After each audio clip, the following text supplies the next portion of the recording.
Hello, and welcome to another exciting episode of the Comic Book Chronicles.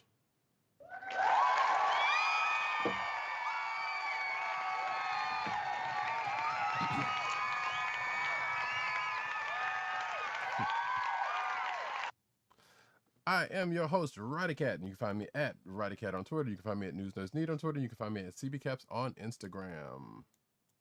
South Carolina with Columbia down the way. And sound effects you have just heard are provided by none other than our man in Brooklyn, @agent_70 on Twitter and Instagram. What's up, everybody? Representing BK to the fullest. Lovely. You can find this here podcast on the Coastal Podcast Network. That's CSPN.us. Do it today. You can also find this here podcast on your podcast place of choice, whether it be Google Play, Apple iTunes, aka Apple Podcasts, Spotify, or the Coastal Podcast Network's SoundCloud page. And guess what, folks? You can find us here streaming live on every Thursday night, 9:30-ish p.m. Eastern Standard Time on either youtube.com/theclicknation or twitch.tv/Comic Book Chronicles. And might be one other place, but we'll announce that soon if that happens. And make sure to hit like and subscribe to keep informed of when we come on. Yo. So folks, we got a couple of things to get through tonight. Like, we got books and stuff, but we also have the first episode of Falcon and the Winter Soldier, in which we are about to start up talking about right now, actually. Absolutely. It's episode 1. It was a solid start to the next chapter of phase 4 of the MCU.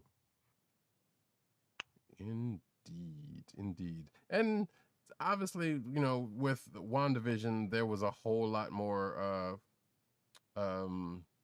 guess it's speculation, wild rumoring going along. This one seems a little bit more straightforward than WandaVision, or at least as far as we know, it's going to be a little more straightforward than more grounded, as people have been saying, than WandaVision was. But that doesn't mean it's going to be any less of a good watch. Are you going off of a specific recap? I totally forgot to do that. I'm looking over for one now, so I'm still up for time. I mean, I have my notes, and it's fine if we're just talking in very broad terms. Yeah, but I kind of got I do remember a general glimpse of what happened during the thing. So, but I just kind of get just kind of get a little recap on what I'm about. But I do know that we start with Sam getting dressed up and looking all pensive and whatnot. It's a big fake out too. Yeah, indeed. It's a big fake out because, of course, they're teasing that something might happen, but it turns out it is not why he is dressed up in a dark suit.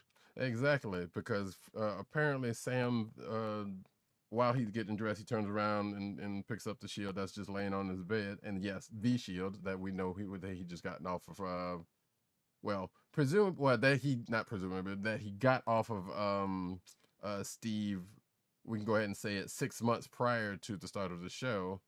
Right, at the end of Endgame. Right, at the end of this is that second shield, because we know that the Prime shield was all chopped up by Thanos in battle during Endgame. So this is that shield that Steve brought back from his alternate branch timeline that we know that the Russos have confirmed that that's where he was.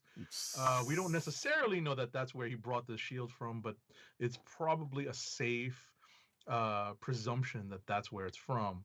Yeah. But I can tell you that and we are in definite spoiler territory. We're not going to spoil everything hard because we're only a week out, but I'm going to ring the bell now. So you are sufficiently warned that from here on in, there are potentially big spoilers we're going to talk about for episode 1 of the Falcon and Winter Soldier in 3, 2, 1. Okay. So bottom line is, and this is some of what I kind of found lacking in some of the commentary that I've consumed since this episode dropped. So I'm glad that I have a chance to talk about it here. Mm-hmm. What we find out is that the Falcon has in effect surrendered possession of the shield. Right.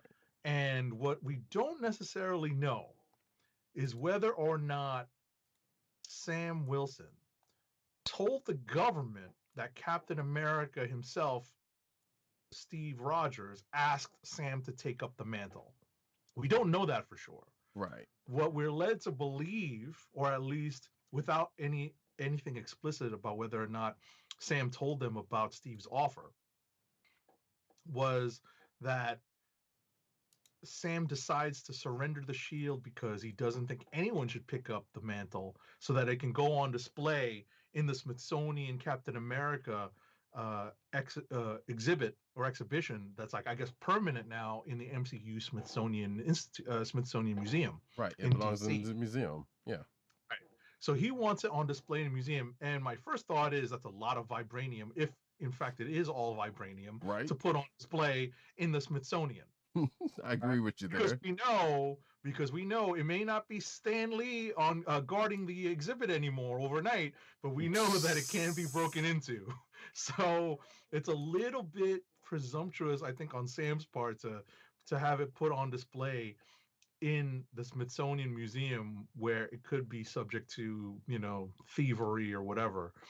So that's, but my real question here is, since it's not clear that Sam tells the government that Steve Rogers asked him to be Captain America.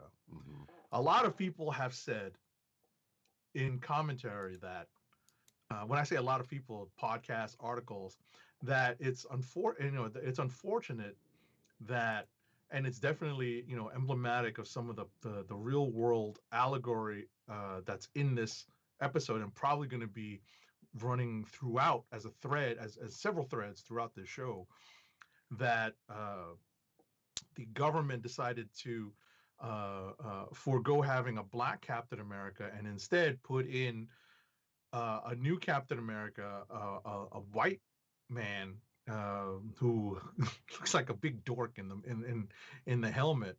Oh, we will get to that.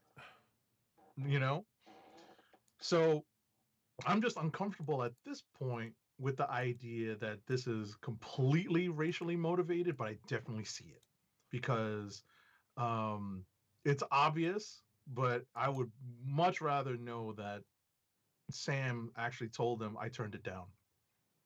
I think it could very well be column A, column B. I honestly, so here's my thought about that. Both, you mean? Yes. Yeah, I so too, but I would have loved to have him say, I said no.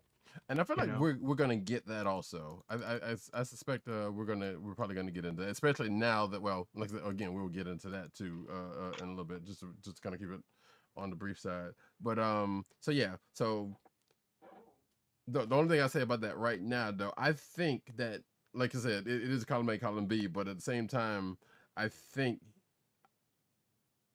the government probably strongly was like, "Hey, Sam, this, and that, and the other." Whether Sam actually told him that Steve wanted him as it or not, they kind of strongly suggested. Because you even get a line that's like, "You made the right decision, Sam." We get that right. So clearly there was a conversation with them that was had on that.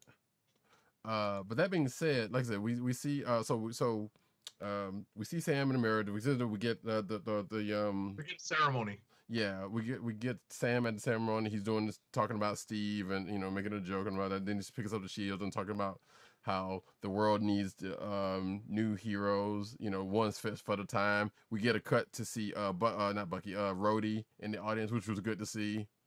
And then Sam finishes up his speech. And as a matter of fact, when we get the cut to Rhodey kind of has looked like, huh? Like, as interesting to say, like that was an interesting line for him to say. But then them two talk for a second about it, and I think Rhodey kind of hints around to asking Actually, no, I think he straight up kind of asked why he didn't take it or something like that. I know he kind of hits around to asking Sam, why he didn't do it, but it wasn't. I don't think it was as blatant as that. But we actually open. I was about to say we open with an aerial sequence though. I was about to say, and there was the one part because even that part with Sam, because we get the line that's between Steve and Sam about how does the shield feel in Sam's hands. Mm-hmm. And we get that first, and then that line kind of gets he kind of restates that line when he's talking to Rhodey, or what his answer was when he says that. So if you remember that from Endgame, you know what we're talking about, right? All right. But the show actually starts with a pretty and I love the fact that some people had essentially the same thoughts. A pretty expensive looking stunt scene. Yes. Even though we know a lot of it is digital, what I heard Kevin Smith say, what I heard a lot of people say is that it looks expensive. Yeah. So you can tell that Disney and Marvel are putting beaucoup bucks into the Disney Plus MCU shows. And they've said as much. Like they pretty much been saying like, yeah, they are filming these shows pretty much like movies. Right. So what we have is, an action set piece that has Falcon being essentially an independent contractor, and this does become a part of the story. He's an independent contractor with the U.S. military as he's trying to rescue a captured or a U.S. I guess officer who's been taken captive, and he's being whisked away, and he's only minutes away from the Libyan border and Libyan airspace.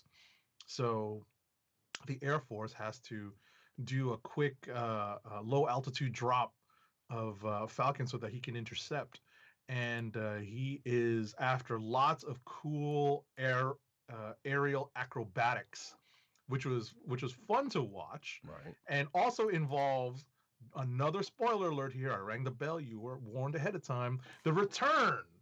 And I'm like, this is why you don't kill all the villains. Yeah.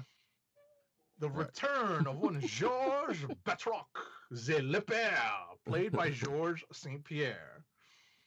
Yeah, I was like, wait, that's not. Wait, whoa, where has he been? And then I forgot. Yeah, and obviously, folks will know at the beginning of Winter Soldier, I believe it was. That's when Batroc shows up the first time.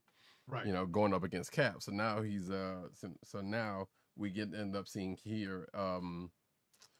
He's going up against Sam as the Falcon. Right. Which that was a pretty decent fight. Because obviously the different styles between Steve and Sam are apparent, even though Well, what's funny, what I found striking about this battle is that a lot of it had to be in the air, because I don't think it would be a fair fight if it was all on the ground. Yeah. No offense to Sam. I know he's trained. So here's where suspension of disbelief kind of caught up with me, because, and this is the only part because like I said, we can kind of gloss over, get over that. So once Sam catches up to this plane, he breaks out Red Wing and has them open the doors. There are thousands of feet up, which means they're in a pressurized cabin in an airplane. Door comes open, nobody goes flying out or anything, and Sam just swoops on in and starts fighting, which was cool, but at the same time, like, no, somebody should have, except for that one person that did kind of get kicked out. But I'm just like, really? No, this is a pressurized plane, and nobody got just swooped out by surprise. I mean, I thought the same thing, but at the same time, they were all wearing wingsuits. Still, so it's still pressurized. No, but what I was going to say is, I think I have a feeling that when they orchestrated this, they probably, there aren't as many, that is too, it's not like scenes from like other movies like Air Force One or something, where, like you said, as soon as the door's open, people go flying out the door. Right. But I definitely see your point on that. I definitely agree. But getting back to the sequence, we have lots of aerial acrobatics, as I said earlier, dodging missiles, flying through the same valleys that I think Carol and Maria Rambeau were flying through in Captain Marvel. So that looked familiar to me, but I was like, all right, cool, I'm all right with that. Yeah. But ultimately, the ground support played by Lieutenant Torres. I think it's supposed to be Joaquin Torres. It is. And for comic book fans, you know that is the civilian name or the real name of the character who takes on the Falcon mantle. So and I wonder if that's going to happen. Right, and I wonder if that's going to happen in the course of this. Exactly. So it remains to be seen whether or not that will actually happen. In this series or in the MCU in the future. Right. So what we have is, the Falcon succeeding in his mission, which was pretty cool because there's one pretty cool sequence where the Falcon comes through in the end and actually rescues his target. And it was a pretty unique stunt, and the way it was choreographed was, I think, pretty unique. Indeed, yeah. Especially a couple of times where you see, like you talk about the aerial stuff, and you see certain shots of them wingsuiting it. Even them jumping out of plane and just going to the wingsuit, and just or even Sam doing something, just like kind of like just jumping out and wings open over, and some really cool shots in there. But then there's a couple of shots where it's like, and they got this dude on his back, on one of the wingsuits, or Batroic's got this dude on his back on his wingsuit, and this dude's like, ah. But then there's these shots of them just kind of wingsuiting it and then going into another helicopter, which I was like, okay, that's kind of cool. But at the same time, that's some pretty. I don't know if something like that could actually happen with wingsuits, but I would assume probably. But it's it's a cool shot, like some Fast and the Furious type stuff. I was about to say they're lifting the bar. They're raising the bar. They're raising the bar on these. Fast and Furious is just like looking at this, like, whoa, we have something to aspire to and exceed. Mm-hmm. So, but as we said, Falcon and his ground support are successful, mm-hmm. and after this, it actually plays about 10 minutes actually. Mm-hmm. So it's a pretty extensive sequence. Once they're back on the ground and Sam and Torres are, I guess, debriefing. Yeah, they're in Tunisia debriefing, and Falcon's fixing his wingsuit. Exactly. And what comes up is a reference to more Marvel Comics canon, because Torres tells Sam about a group called the Flag Smashers, yes, who believe the world was better before the blip brought back, or like after the initial blip, mm-hmm. before the after blip or the second snap brought back the half of the population that had been taken away. So it's an interesting idea. I really liked that they use this as a vehicle to introduce a group alike. They don't call it Ultimatum, but they really, I think, adapted the idea of the original Flag Smasher, mm-hmm. well in this case. Yeah, indeed. And we'll get to a little bit more on that later. But so they debrief.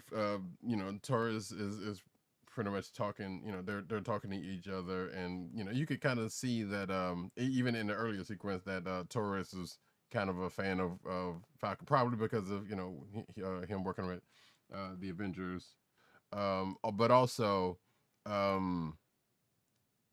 Oh yeah, we also get to see even in the end of that other scenes, like we see Falcon at his Sam at his confident, even when dealing with that first situation. But anyway, after the debriefing, Torres asks, or at least at the end of the debriefing, Torres asks Sam about Steve, which I think that's pretty much the only other time we even get any mentions of him, because Torres kind of gets into a conspiracy theory, and Sam has a little fun with him at the end of that. But we don't really know, or actually I don't know, because I don't know if we actually know.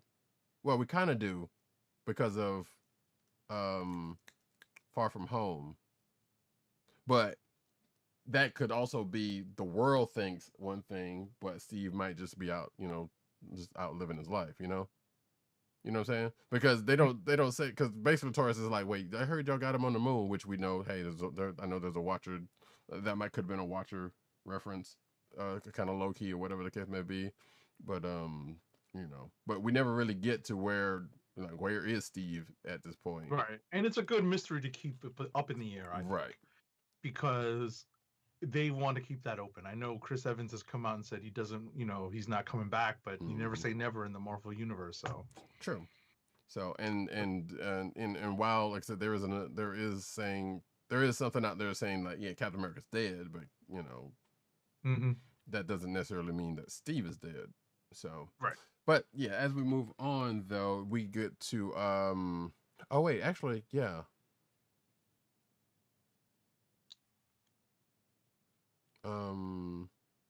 So yeah, after that briefing, after that briefing, is that when we cut to Bucky stuff, right? No, I mean, we end up going back to that's when the whatchamacallit, that's when they go do the ceremony. Yeah, that's what I thought. We skipped over, unbelievably, we skipped over the big action sequence at the beginning. We went straight to the fake out, which is the fact that everyone thought that we were going to see a funeral, but instead we got the ceremony. That's what we were talking about with the dark suit. Right. But now we get back to one of my most thrilling parts of this episode, which is that we get to hear the Winter Soldier music again, because that the Hydra killing machine is back. Right. And it's a flashback. And we get a flashback with Bucky as the Winter Soldier on a Hydra assassination mission. And he ends up taking out his target, but also because of the no witnesses rule. We all know what the no witnesses rule is. Yes. He has to kill an innocent bystander. Right. So before you go any further with that, so it's presented kind of like a dream sequence. That's what I was going to say. Yeah, until something that we will probably get to in a second. But yeah, go ahead. No, I was just going to say he wakes from it as a dream sequence. That's all I was going to say. Gotcha. Is that what we get is that flashback as a dream sequence. So and you don't really think too much of it because Bucky wakes up, he's on the floor, he's still living like he used to live, basically, and then we see it's a flashback, right? It's not a flashback, a callback. It's a callback to the conversation that Sam and Steve have when they first meet. It's your bed, isn't it? Right. It's bed, isn't it? It's too soft for you.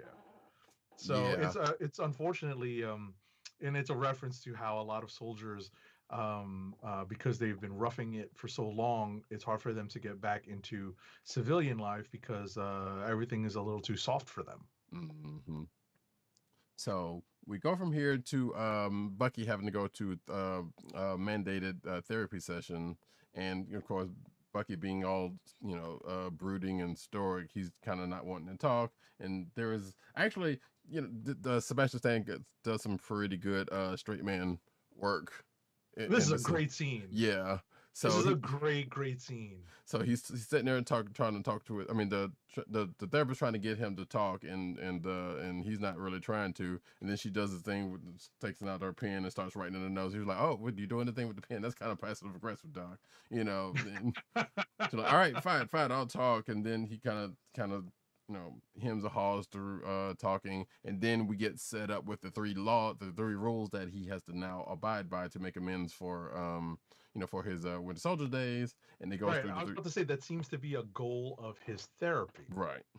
And he's got a list written down in a little moleskin notebook, much like Steve Rogers in Winter Soldier, where he's got a list of amends. And as I said, it seems to be a mandated part of his therapy. And as Roddykat said, there are rules to help him in his quest to make amends. The first is, I don't remember the doggone rules. We know nothing illegal. Yeah, nothing illegal. And then this is interspersed with him finally coming out and saying that he had to roll up on somebody to as one of his amends, and that's right. I believe a senator we may or may not have seen before. I'm not sure. I don't wasn't I didn't think so.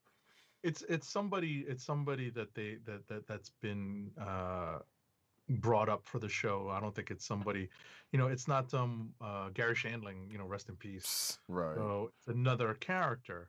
But the second rule is nobody gets hurt. So as Roddykat said, we have a flashback to as Bucky's kind of narrating for the therapist, who's played really really well by, I believe her name is Amy Aquino. Mm-hmm. Wait, is that? Yeah, Amy Aquino, the actress, Dr. Rayner. Yeah, she's been in a lot of places. We talked about her casting earlier. Yeah. I remember her from ER. Mm-hmm. So she's been around. She's been around for quite a while. But in any event, the second rule, nobody gets hurt. We see Bucky kind of applying the screws to this particular target he has to make amends for, and he does have to hurt somebody, just a little, just a scratch. Just a little bit, just a little love tap. Just a scratch, nothing. A love tap, right? Is that what you were gonna say? Yeah. So, and the third rule is he has to say something to make amends, and I cried laughing when he did this. And the little smile that he does after that, yeah, or when he says it. So he basically has to tell people like, I'm no longer going by the Winter Soldier. My name is Bucky Barnes. I'm no longer going by the Bucky Soldier, and you're a part of my. He starts with, I am no longer. I wrote it down, of course. Yeah. I am no longer the Winter Soldier. I am James Bucky Barnes, and you're part of my efforts to make amends. And as Roddykat said, he does a smile. It was like, and yeah, that part was a trip. I was like, okay, but he definitely does a good deadpan straight man in this going up to that. And then there's more talk with him and his therapist.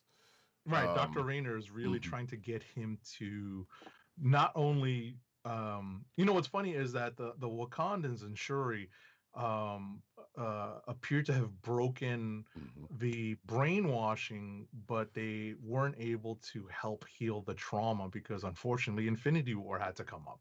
Right? They didn't have the time to really deal with that. So now rewind just a bit.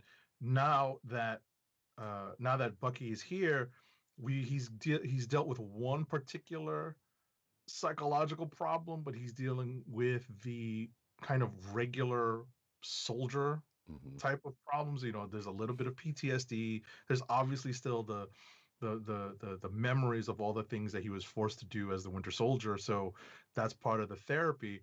And what Dr. Rayner is recommending is that he try to create connections with people. And I really loved one particular line.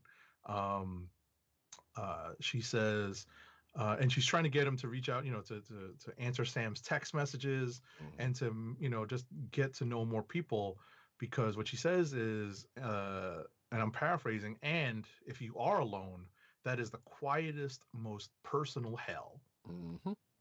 And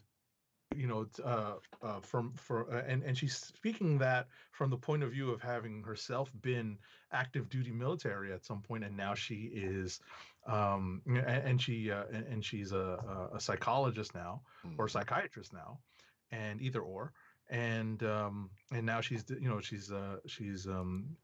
Bucky's therapist. So it's an interesting setup for Bucky's story. Yep, indeed. There's also a line that was in that conversation where Bucky says, like, in Wakanda, going back to what you were saying, he was at peace. And I know there's been a couple of memes about that, about bringing that up in the last week or so. So yeah, he only was able to experience a little bit of peace for just the shortest amount of time. It's really, when you think about it, he says, he just went from one fight to another for 90 years because that's what Hydra did to him. And then as soon as he came out of the freeze in Wakanda, they helped him with the brainwashing, but he had to just go to another fight right away. But as part of this story, we find out that Bucky is befriended somebody, but there is unfortunately a darker side to this.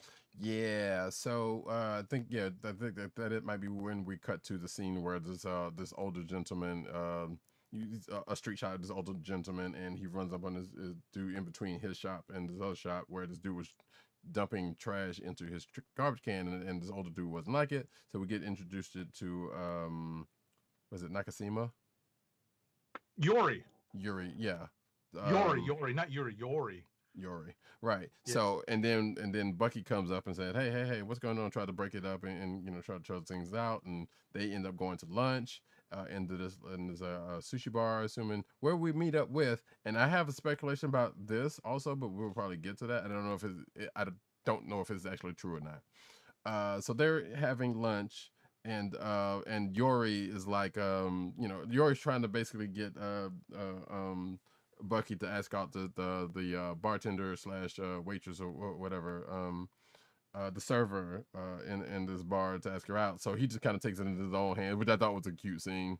Takes it in the hands to. I've been there. I've been in Bucky's shoes. I totally recognize all of the roller coaster of emotions. Mm-hmm. When somebody is being a good wingman but still putting you on the spot, right? And you're just like, oh man, don't get me in, don't do this, man. And Yori just goes for it. He says, this man would like to ask you out, and it's all and it's just a great, really great scene. Right. I love the scene a lot, and then and she's with it. She was like yeah, okay, and she was pretty cute. But anyway, But yeah, so that happens, and they set a date for, I think, probably that night, or either that night or tomorrow night, or whatever, or the later night. Either way, it was soon after she gets off work. So that thing happens, and then we cut back to Louisiana, where Sam's going to visit his family. His sister owns the family boat, and her kids are there. And he also, which actually we get a mention of this earlier with Sam and Rhodey about because Sam got blipped. He missed out on seeing his nephews growing up. So growing up a little bit. So we cut to the scene here where he goes to visit the family. He goes to talk to the sister and the kids. There's some not family issues, but there's some not necessarily a family issue, but apparently she wants to sell the family boat, and Sam's sort of like, nah, we grew up on that boat, we should keep it.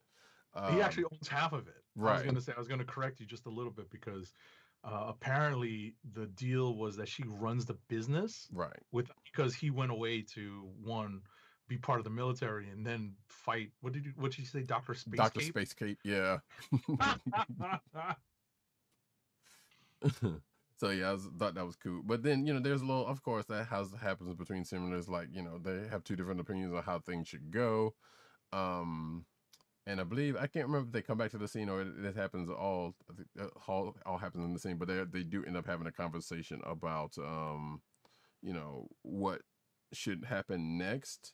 And the sister kind of relents into what Sam wants to do, which we will then cut to later on and find out how that didn't necessarily happen the way he thought it was going to go, and the way she knew it was going to go later in the show. I really need to find a better recap on that. So I don't know if your notes got into better, because CNET's all over the place. No, I was about to say, I'm going off of Vulture, and it's not the most concise. It's not like a blow by blow. Right. But we have is a scene where Sam and his sister Sarah try to get a loan. Mm-hmm. And it has so many real world allegorical references in this.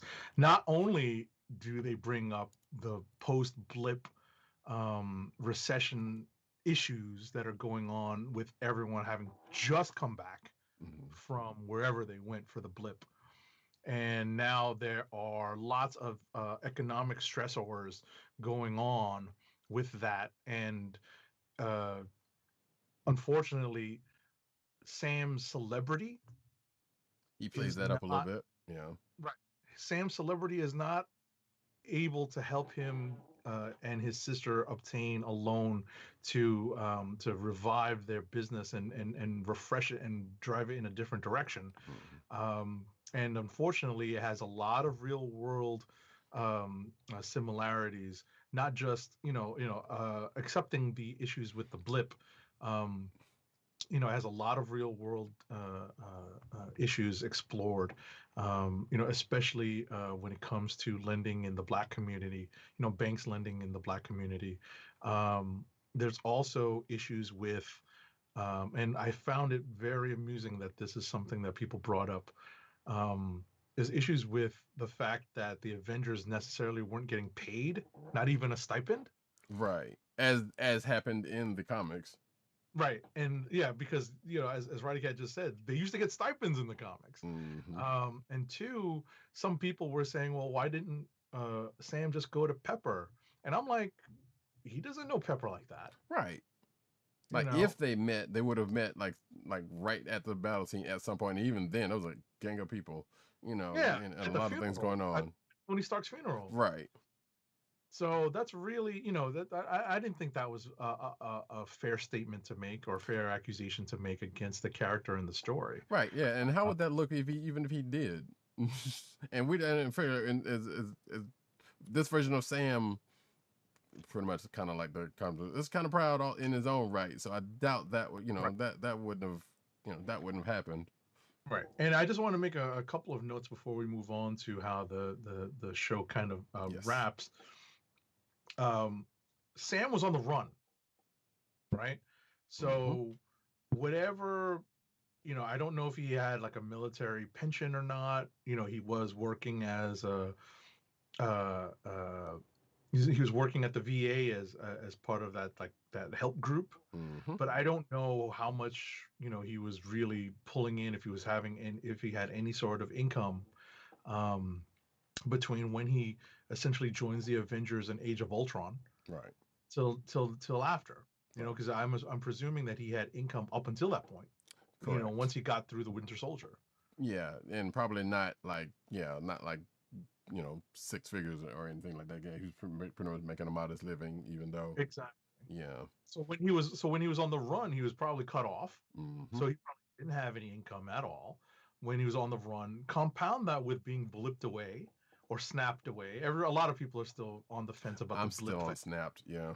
So, but in any event, he really hasn't earned any real income in you know, forget, you know, a couple of years. We're talking about several years. Right. So, you know, it's kind of funny that people just like, you know, Tony Stark couldn't give him a stipend or something, you know, but it would have been cut off when he was on the run. Right. When he joined Team Cap. Right. So, and he wasn't even a part of that before, you know, he wasn't even a part of the Avengers before. Well, actually, he was. I mean, but, yeah. I forgot about Ultron. Yeah.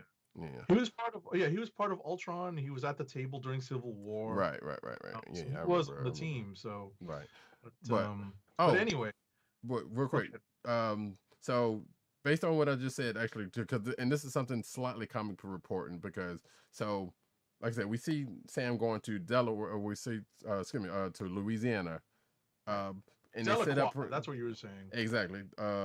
Setting up that's pretty much where he's from and where he grew up. But this kind of strays away from the comics because he's from Harlem in the comics. Right. But this is definitely to play to the fact that Anthony Mackie is from that part of the country. Right. And also, which is kind of interesting because I'm fairly sure they did not set this up with Monica Rambeau. This kind of almost is like Monica Rambeau's origin, because she is definitely from like Louisiana, New Orleans, and definitely had spent her life on a boat, you know, because I think she was even with the with the Harbor Patrol before she got her powers or something like that. So anyway, so that's an amusing thing that I don't think they did for Monica. Right, but I definitely think it was to play it was to play to Anthony Mackie's personal origin. Yeah, probably. So. But what we get after that is Bucky's awkward date, and which I thought was cute at first. It does. Say again. I thought it was cute at first. It absolutely was, but it turns awkward because, unfortunately, you know, as first dates go, there's lots of probing questions, and it's kind of tough when you're not necessarily the most forthcoming person in the world as a former spy or still kind of spy is. Right, especially when you're 106 years old and don't nobody know that.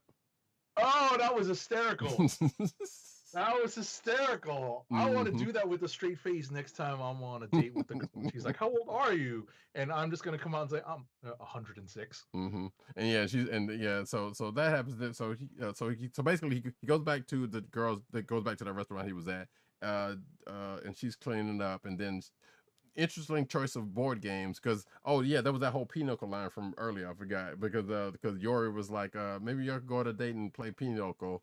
And the girl was like, sure, I'm down for the date, but maybe not Pinochle. And of course, Bucky being from 1943 is like, what's wrong with Pinochle? So then cut back to this to get back to the thing. The girl breaks out a battleship set of all things, and not even and there was a video that pointed this out. It's not even electronic battleship, even though the manual for electronic battleship was sitting right there. It's just the regular manual, no sounds battleship that they're playing. Old school. I got you. Yeah. So I was like, I did kind of notice that, but I didn't really pay that close of attention, But regardless, so they're sitting there. Real quick, I didn't even realize the game didn't exist until 19. Actually, wait, hold on. I looked up the wiki on this. The first commercial version of the game was Salvo, published in 1931 in the United States by the StarX company.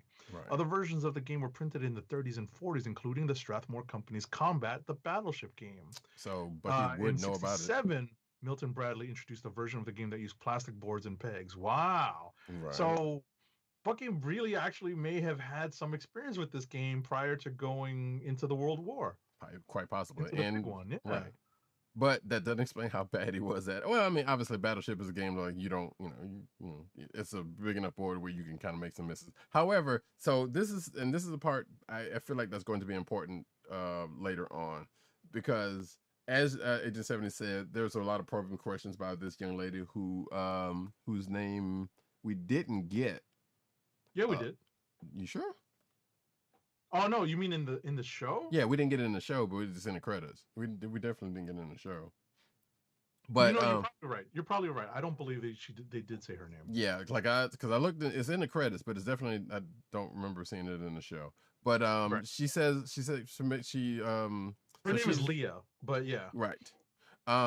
So they're talking, and she's asking a lot of questions about Bucky. But also, there's this one right in the beginning. She's like staring at him as they're playing this game, and he's asking her what he's saying. And she was like, "I'm reading your mind." And obviously, his dealing with mind stuff is like, yeah, don't do that, basically.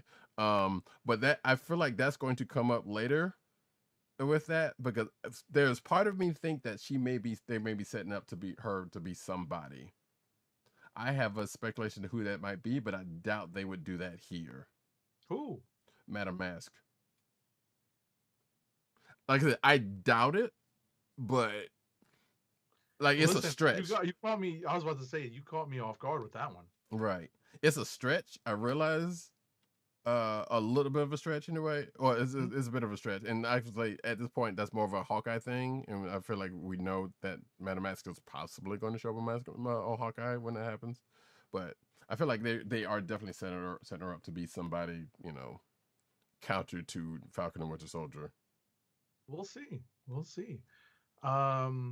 So what happens with the probing questions, though, is that one of the questions spurs on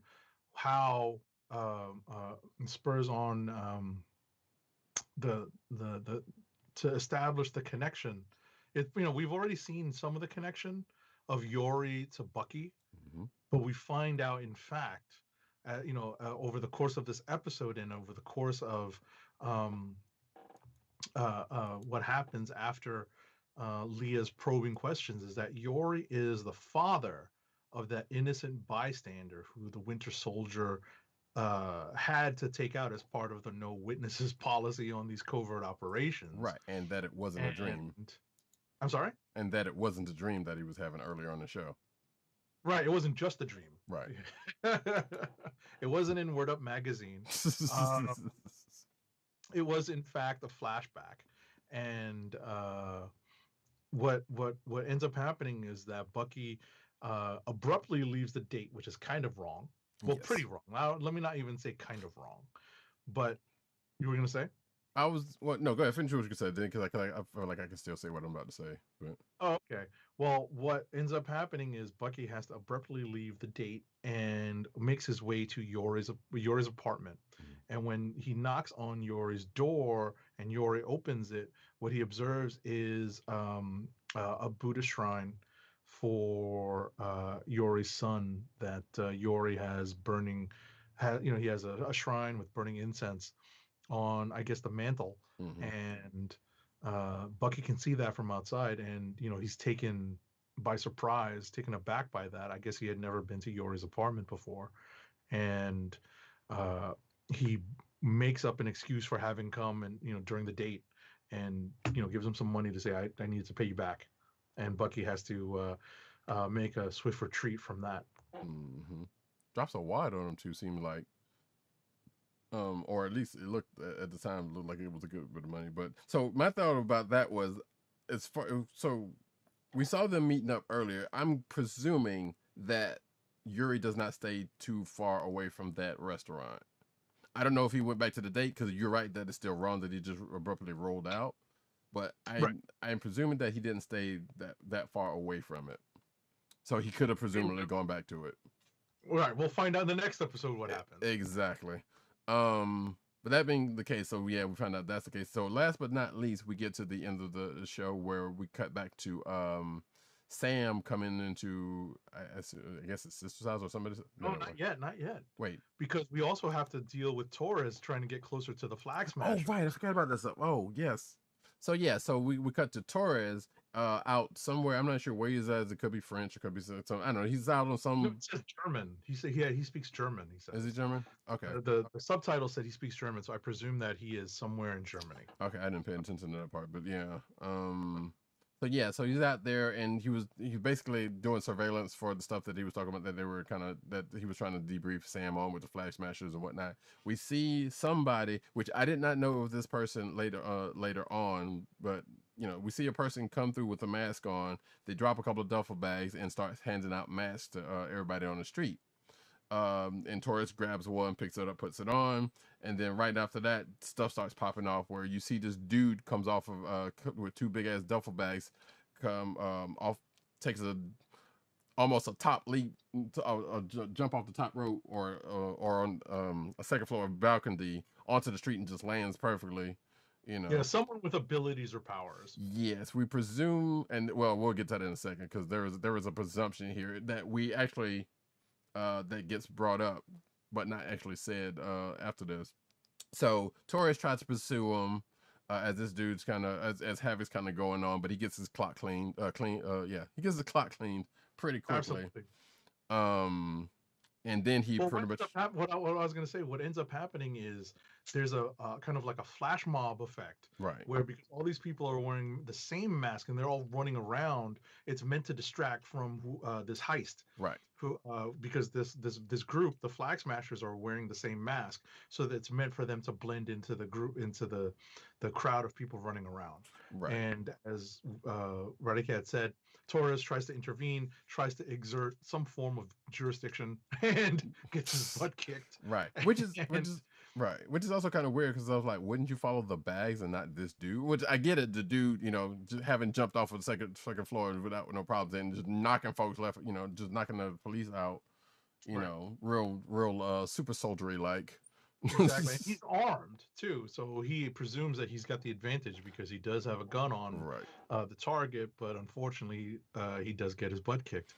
But what he ends up doing is he is able to get some video to Sam, and showing that he's concerned about this strong, supposedly or seemingly powered person on the scene. But unfortunately, Sarah, he's at Sarah's home, and Sarah rushes in to turn on the TV as a press conference unfolds. And what happens? We are introduced to a new unfamiliar. Well, it's familiar, all right. Not the gong. Yes, it's a gong because it's someone introduced as a new Captain America. Mm-hmm. And so so yes, and we don't get his name. We just get this, as Agent 70 said earlier, gets a kind of dorky looking dude in the Captain America suit. Now, I know I have been asked this, and I'm still not entirely sure, but we don't know at this point whether this person is pre-super serum, or whether this guy is already power brokered, super soldier or whatnot. Yeah, we have no idea yet because this is the cliffhanger ending at the end of the show. Right. But my theory is he's not, and that he's going to get that happen. Now, why would they show him in the suit before that happens? So it's kind of weird. But if that's how he's going to look as this news, go ahead and say it. We kind of know who it is. If you know anything about the comics, you know who it is. Right. And we're treading on we're walking a very thin tightrope when it comes to spoiling this completely. But this definitely does borrow from a storyline back in the 80s that Mark Grunwald wrote. When Steve Rogers had to decided to step away from staying Captain America. Right. So and obviously as Sam is seeing this, he's very, you can see it on his face. Is like, one, he knew he knew he messed up, but also I was like, wait, something's not right about this, So clearly, whatever that conversation he had with the government didn't go the way he thought it was going to, or something like that. But we won't find out all of that until the episodes drop later on tonight. Right. Or let me phrase, later on this morning as of this recording, because as a matter of fact, we need to keep pushing on because we are kind of going a little long on this. But so, do you have any other notes on this? It was a good episode. I thought it was. I know they said there were. We know it's going to be 6 episodes, and they're going to be staying around 45 to 55 minutes. Right. So there's plenty to digest, which is cool. No, and obviously people would know by now. There's no end cut scene. Not at this point. Right. Or yeah, we don't know if there's chances are probably near the end are probably going to be. But the only other notes I'm like I said, it was good to see Rhodey again. It was a pretty straightforward, pretty straightforward. You see what happened, what's going on with Sam. We see what Bucky's getting into. They're still pretty much separate. We don't, at some point they're gonna join up together. We know one of them at least tried to get in contact with the other. But I enjoyed the episode for the most part. It was fun. It was well written. It gave the characters so much room to breathe. And I can't believe that, we've come to this point and we're still learning so much about these characters that were introduced so many movies ago. So it's great. This Disney Plus model seems to be working out pretty well so far for the MCU. And my last note before we move on, unless Roddykat comes up with something else, is it's such a great turnabout is fair play point where Bucky is all of a sudden awkward on a date when it comes to women because he was the ladies' man in First Avenger. And he even kind of said something about that, because it's like a dance, and he hasn't danced since 1943. Felt like exactly. Like he remembers the game he used to play, and it's not the same game anymore. He was the one that that Scrawny Steve needed to get dates, and he would ask, does she have a friend? And of course, we get a little bit of turnabout as fair play during First Avenger when Peggy pays him no mind because she's got her heart set on Steve Rogers after post Super Soldier Serum or even pre Super Soldier Serum. Because remember I was watching the Easter egg video and they kind of mentioned that scene. I was like, oh yeah, I forgot about that. Exactly. So it's kind of funny that Bucky's the one who's awkward with on a date in this show, in this episode. So yeah, like I said, it is the Thursday before the new episode drops is when we're recording this, and I'm looking forward to seeing the next episode of this of the show and see what's going on and where they get to, I am very much looking forward to the eventual teaming up of Falcon and Winter Soldier, because we already know that's kind of going to be kind of a buddy cop situation.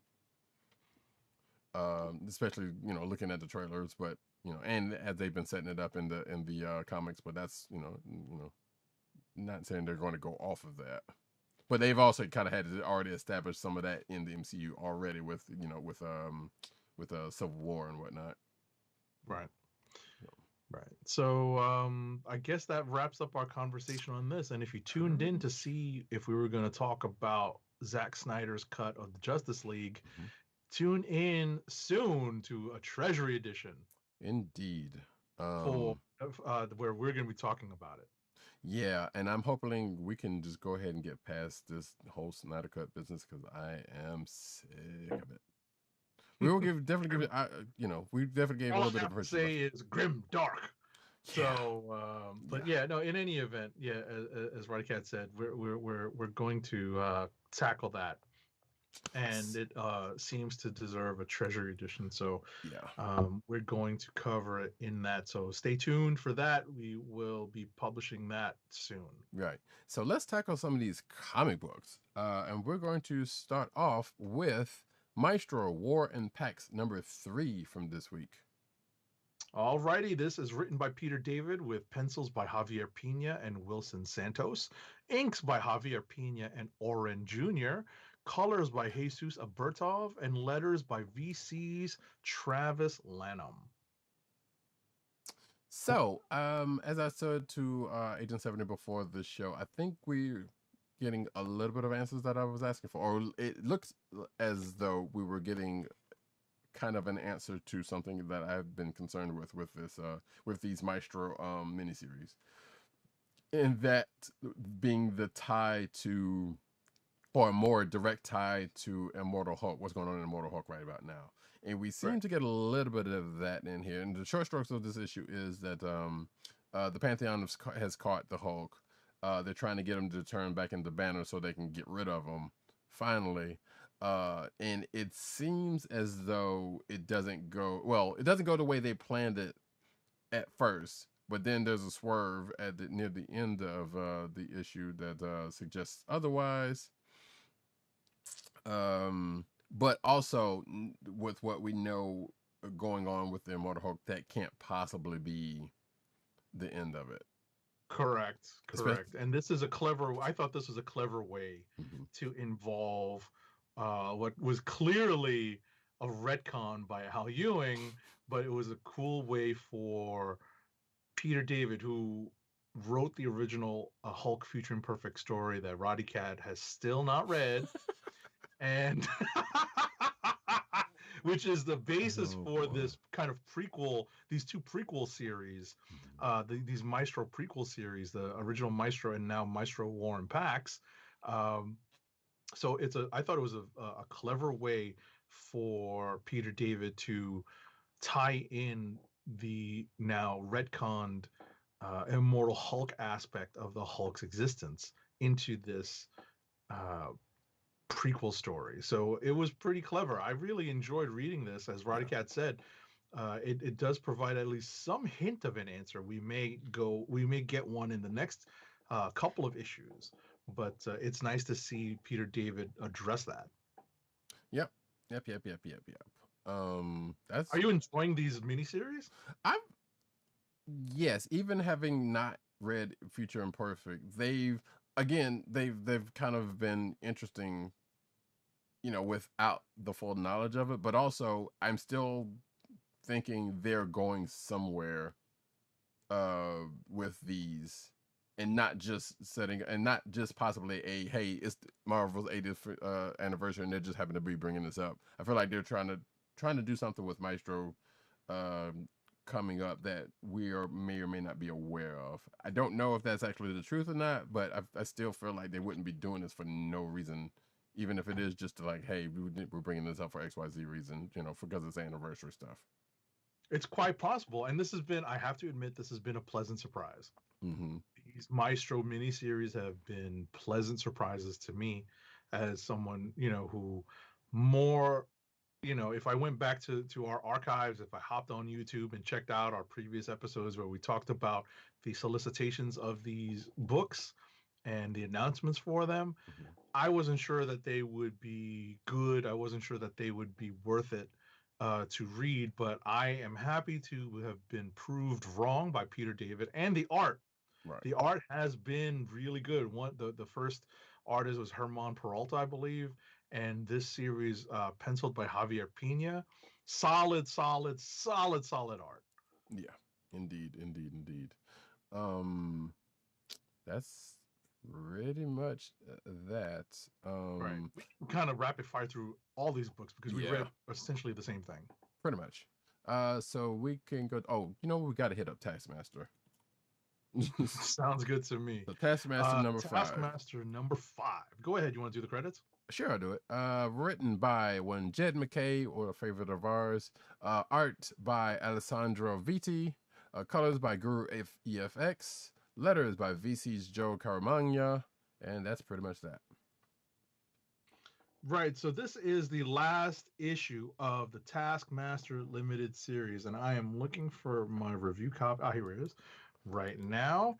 And coming off of the Taskmaster's most recent mission, he is being debriefed by one Nicholas Fury, and we get a little bit of a flashback by Taskmaster into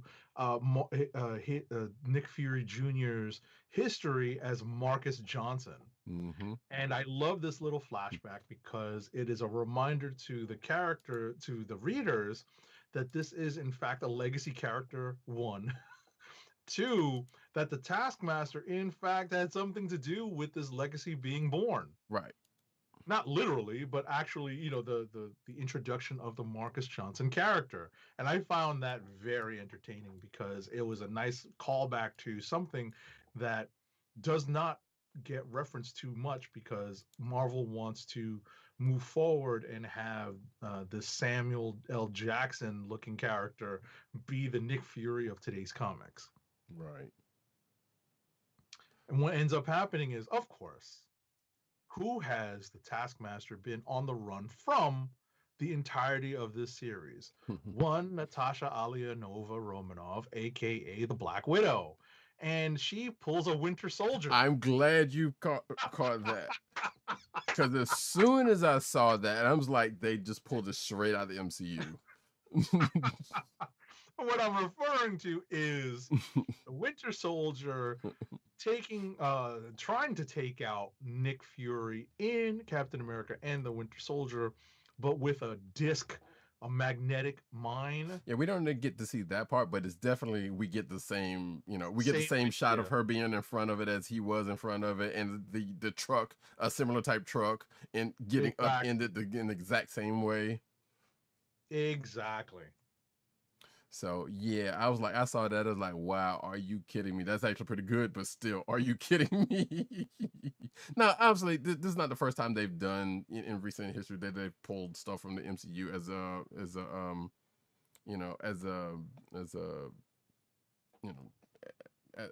thing to do in the comics. You know, it's not surprising in this, but it's still sometimes it still kind of gets you when you see them so blatant.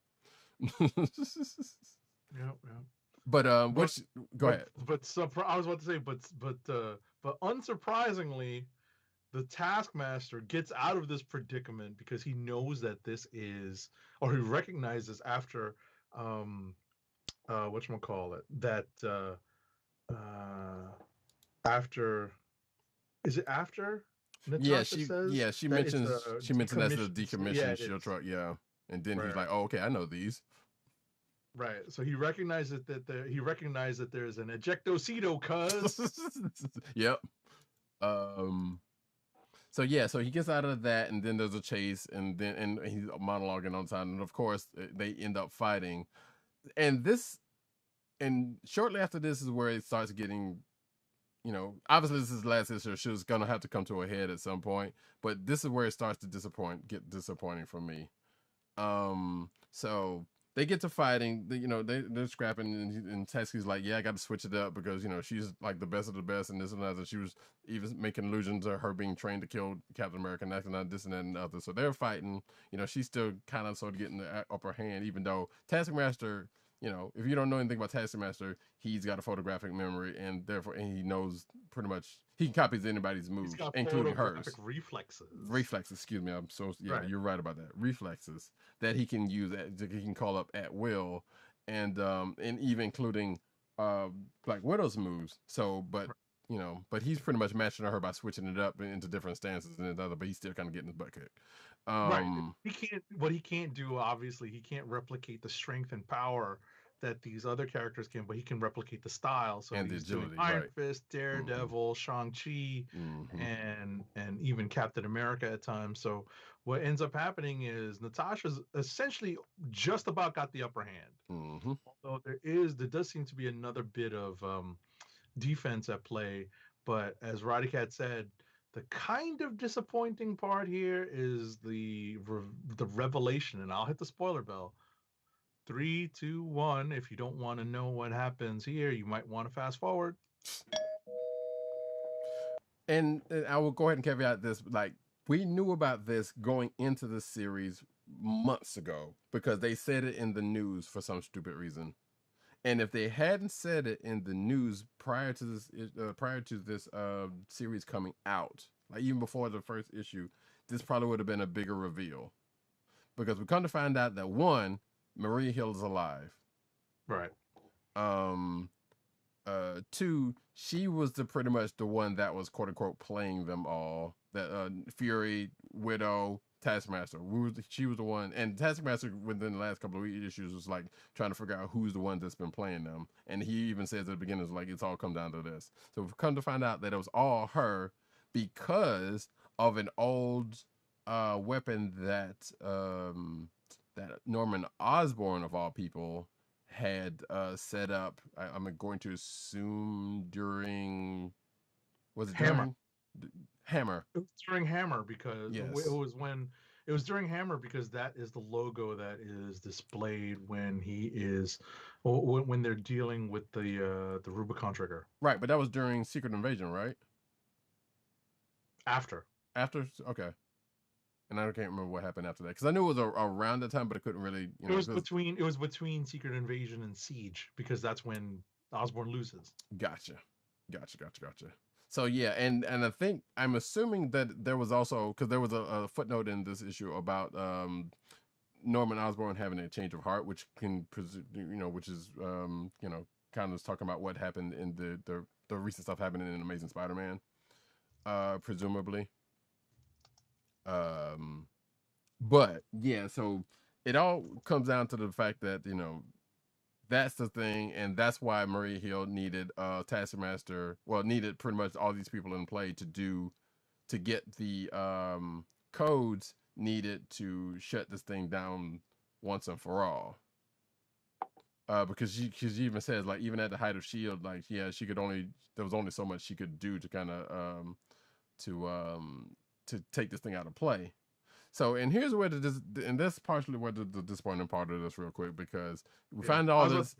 Just pause just for a second. It was Dark Reign, so that's after Secret Invasion. So right. Secret Invasion, then Dark Reign, right, and then Siege. So that's the period of time we're dealing with Hammer. And honestly, I never read that stuff. I mean, at the time, so that's probably something I would revisit at some point. So yeah, we get huh. Sorry to interrupt. No, you're good. No, that's good. That's good information to know, actually.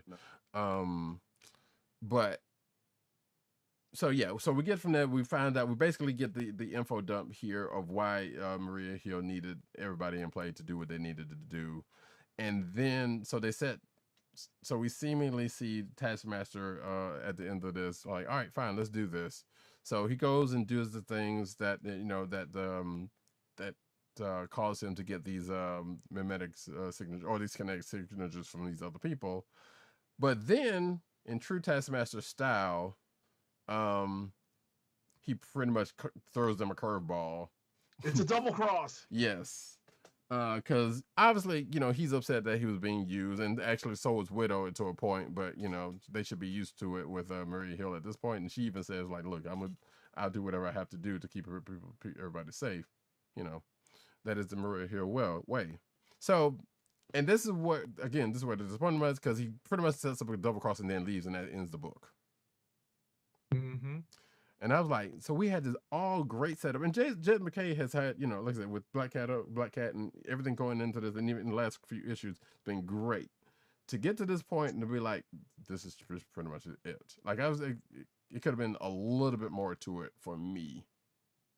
I understand, but at the same time, I like that Taskmaster. It's truly from Taskmaster's point of view. Yeah, he's totally. I am nobody's chump. And as he's walking away, he's saying, in the narrative, they'll save the day. They always do, but it's about time that they remembered who they're dealing with. Right. Which, like I said, that's on brand. Bastard, call Taskmaster. Right. Again, on brand for Taskmaster. So that part was like, you know what? Right. Fair, all of that. But it still kind of felt like that there could have been a little bit more to it than just that. Like somebody else involved or something. But they only had 5 issues to do it, so they had to pretty much clean it up or bring it home clean. Right. I thought it was fun. Yeah, it was mildly disappointing, but it's one of those stories where you had a feeling. I had avoided that particular news story. We talked about it.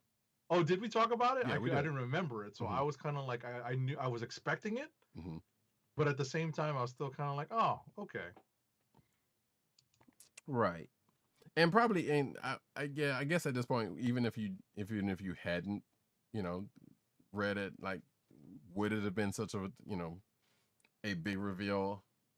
Right. If they hadn't, or, if it hadn't been said before, or even if you didn't know before, like, it might be to some people, who knows? But like I said, because I remember it and all that, it was like, okay.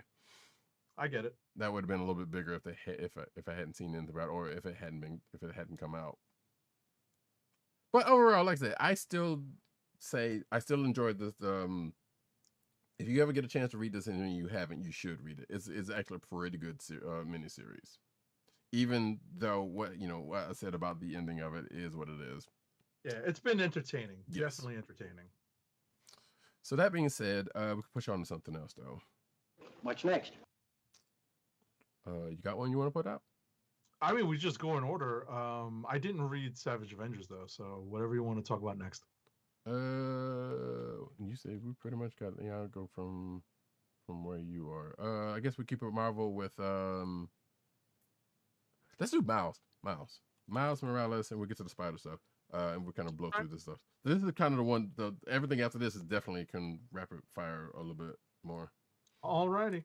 So this is Miles Morales, Spider-Man number 24. It's written by Saladin Ahmed, art by Carmen Carnero, colors by David Curiel, and letters by VC's Corey Pettit. And we get a really nice kind of refreshing start to Miles's day. It's been a minute since he has written in his journal, which was an ongoing story point for a while there. And it's funny that he's chosen at this point to restart it. But what we find is that Miles is on his way into, when I say the city, I mean Manhattan. That's just a New Yorker thing, yes. Right? Especially if you're from the outer boroughs, right? If you're, I'm in Brooklyn. I am technically in New York City, but I'm in the kingdom of Brooklyn, and or the city of Brooklyn, or there's different ways of putting it. But anyone in the outer boroughs knows if you say I'm going into the city, you're going into Manhattan. So where Miles is going is Chinatown, and he's going to meet one Kamala Khan. And the reason why I say it so slowly is to make sure I don't trip and pronounce it the same way our vice president does. Indeed. I'm just gonna go ahead and say right off the bat, this is a potential click of the week for me, because pretty much what Agent 76 said. So yeah, we get a meeting of Miles and Kamala, and this is also coming after, in the wake of both Outlawed and King in Black. Right. Because they're pretty much catching up for after that, and they're trying to, having a nice little day off, getting some ice cream. And I have gone on record time and time again that I love the I love the relationship between two. Huh? Yeah. The pairing. Yeah. Yes, I do love the pairing. I do absolutely ship it. But even if that was and I hated the fact that they teased it.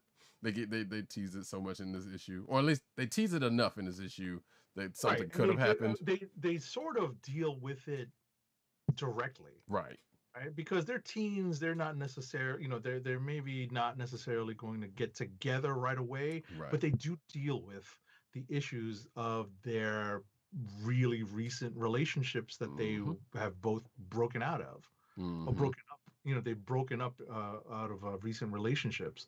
What ends up happening is that while they're walking through Chinatown and looking at the mess that Null has apparently left, which we still haven't seen the end of yet in real time, they play hoops on a familiar basketball court, to me at least, in Chinatown on Allen Street.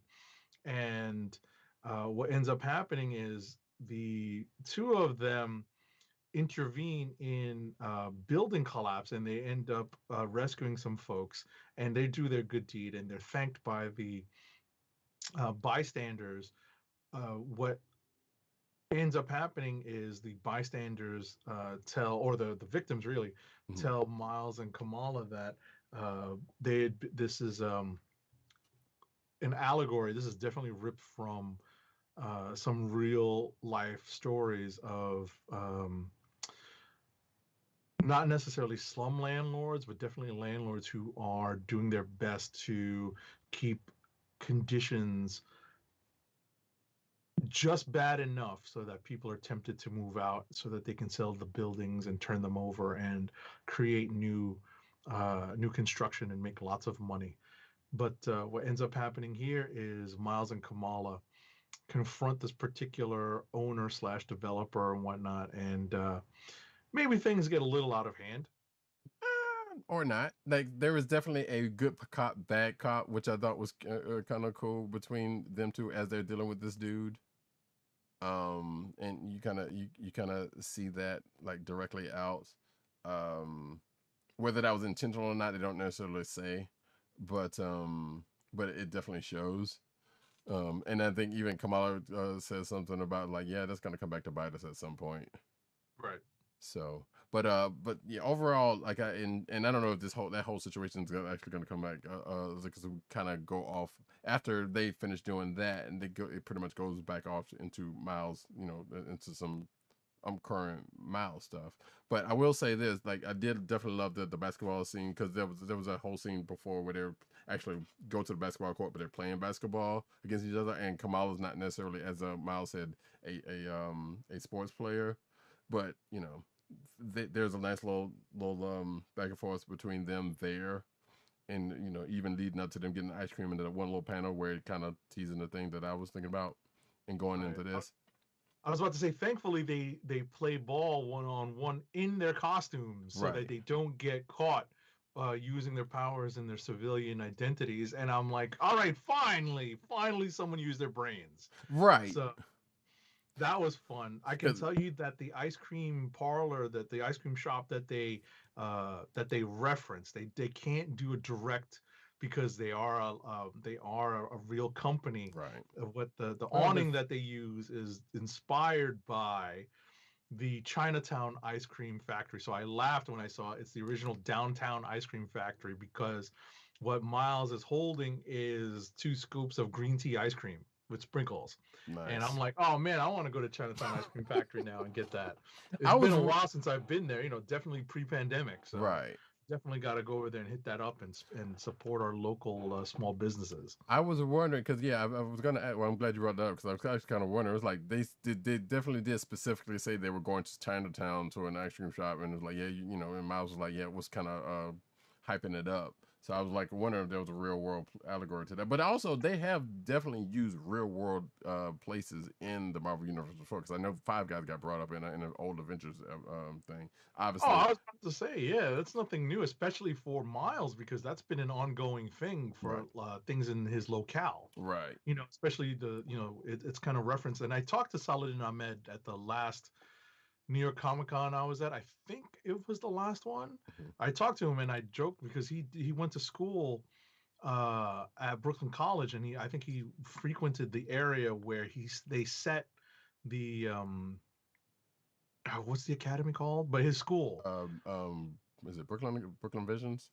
Brooklyn Visions. Yeah. Right. So this fake kind of this fake school that they set up is not far from where I am. So it's down by it's down near the junction of Flatbush and Nostrand Avenues.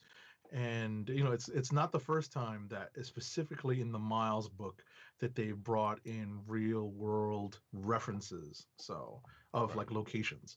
Right. But in any event, I know Roddykat probably wants to talk about the cliffhanger at the end of this issue.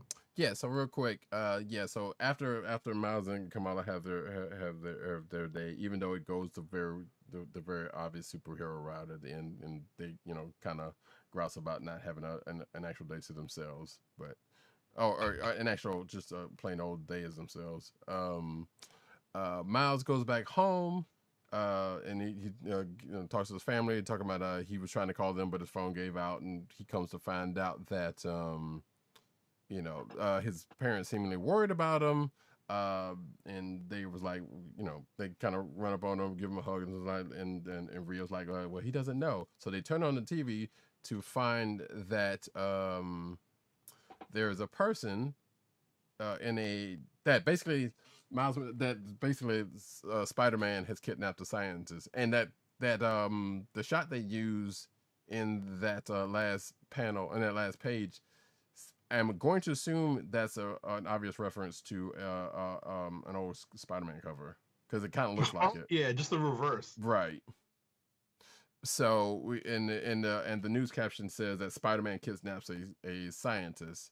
So more specifically, Miles Morales Spider-Man kidnaps a scientist. So that's definitely not a Peter Parker picture. So. Right. So that opens up to the next arc that we're going to get into, which we already know from the news that Miles Morales is going to have his own Clone Saga. Hold on. Where is this? Oh my gosh, where did I put the sound effect? Has it been put away somewhere?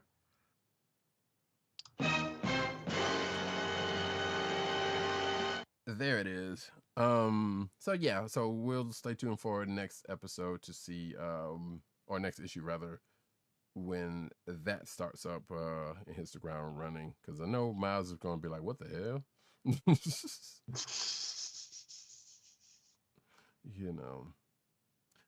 While I'm not looking forward to having to go through another Clone Saga, like I said, I do have faith in Saladin Ahmed's ability, and we know the art's going to be on point. So, we'll see how it plays out. I'm definitely going to give it a shot, obviously, because this book's been great so far. That being said, unless you got something else you want to talk about. No. I mean, or talk about on this one. We can cover a lot of this stuff in rapid fire. So. Yeah, so spit it up. Because we definitely read very many of this, very much the same books this week. So, All right, here we go.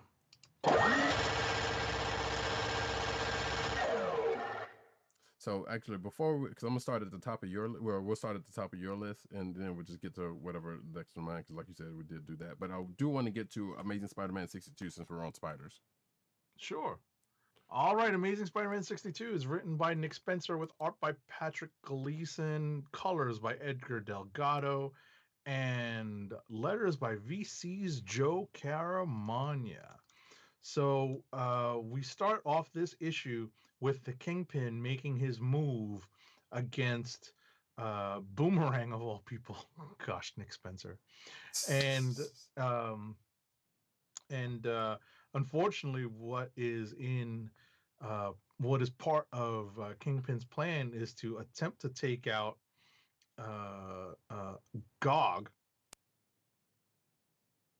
and it doesn't go exactly how he plans. And not good old games for you video game players, people. Right. So Gog causes a bit of a mess, but thankfully Spidey is swinging to the rescue in his new duds, his new social media duds.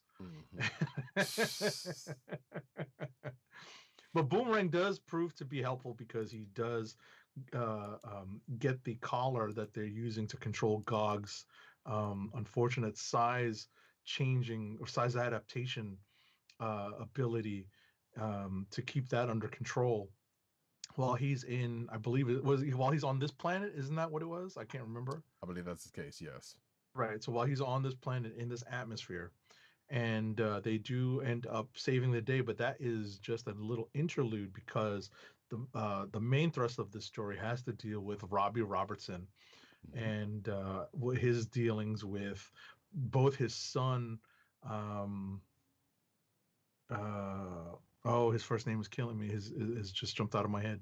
You know what? I actually forgot it too. Because it's not Robbie Jr. Just jumped out of my head. Randy. Randy, yes. Right.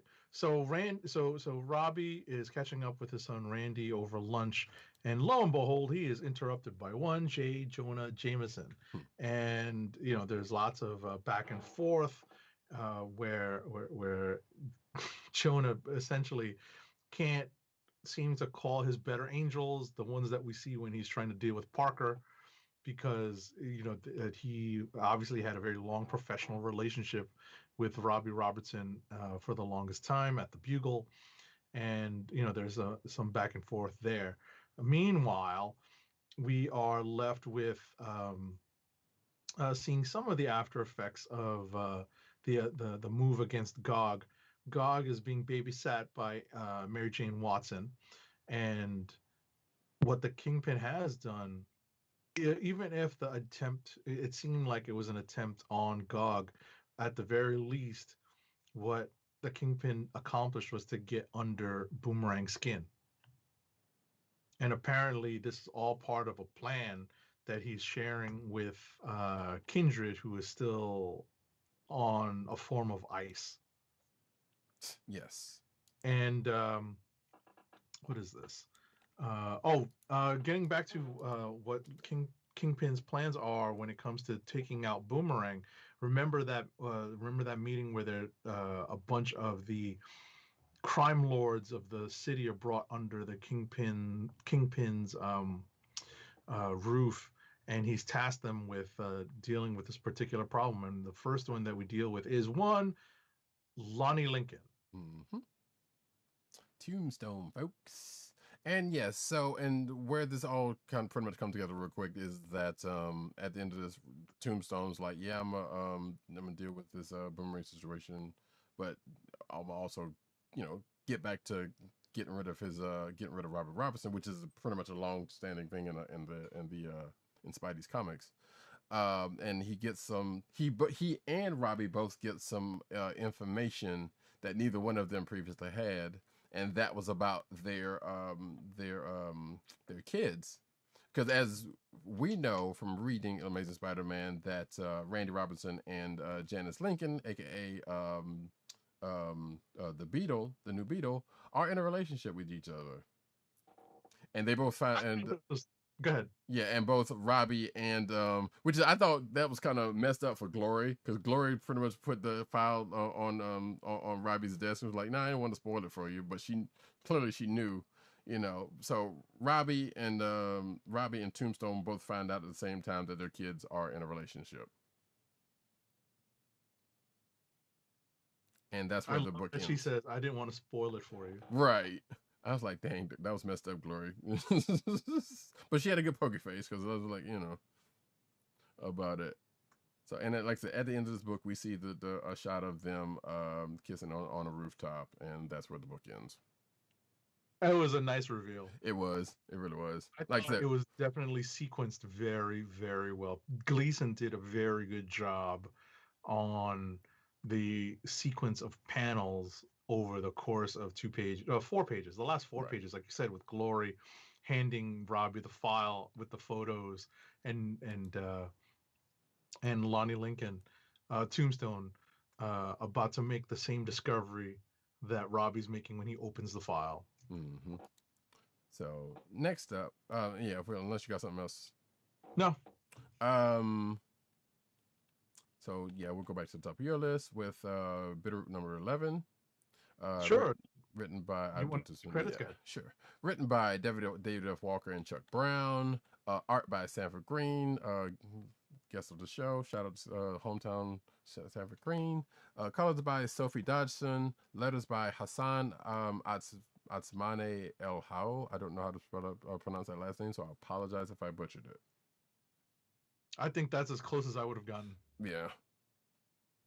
So there was a much needed recap because it has been a minute since we've seen the last issue of I believe it's been 2 months since we last More since the last issue. Yeah, maybe since the last issue of Bitterroot. I agree with that wholeheartedly. Yeah, so we start off with a recap and basically a recap and catch up, almost cinematic style, honestly, of what has happened since the last issue of the book.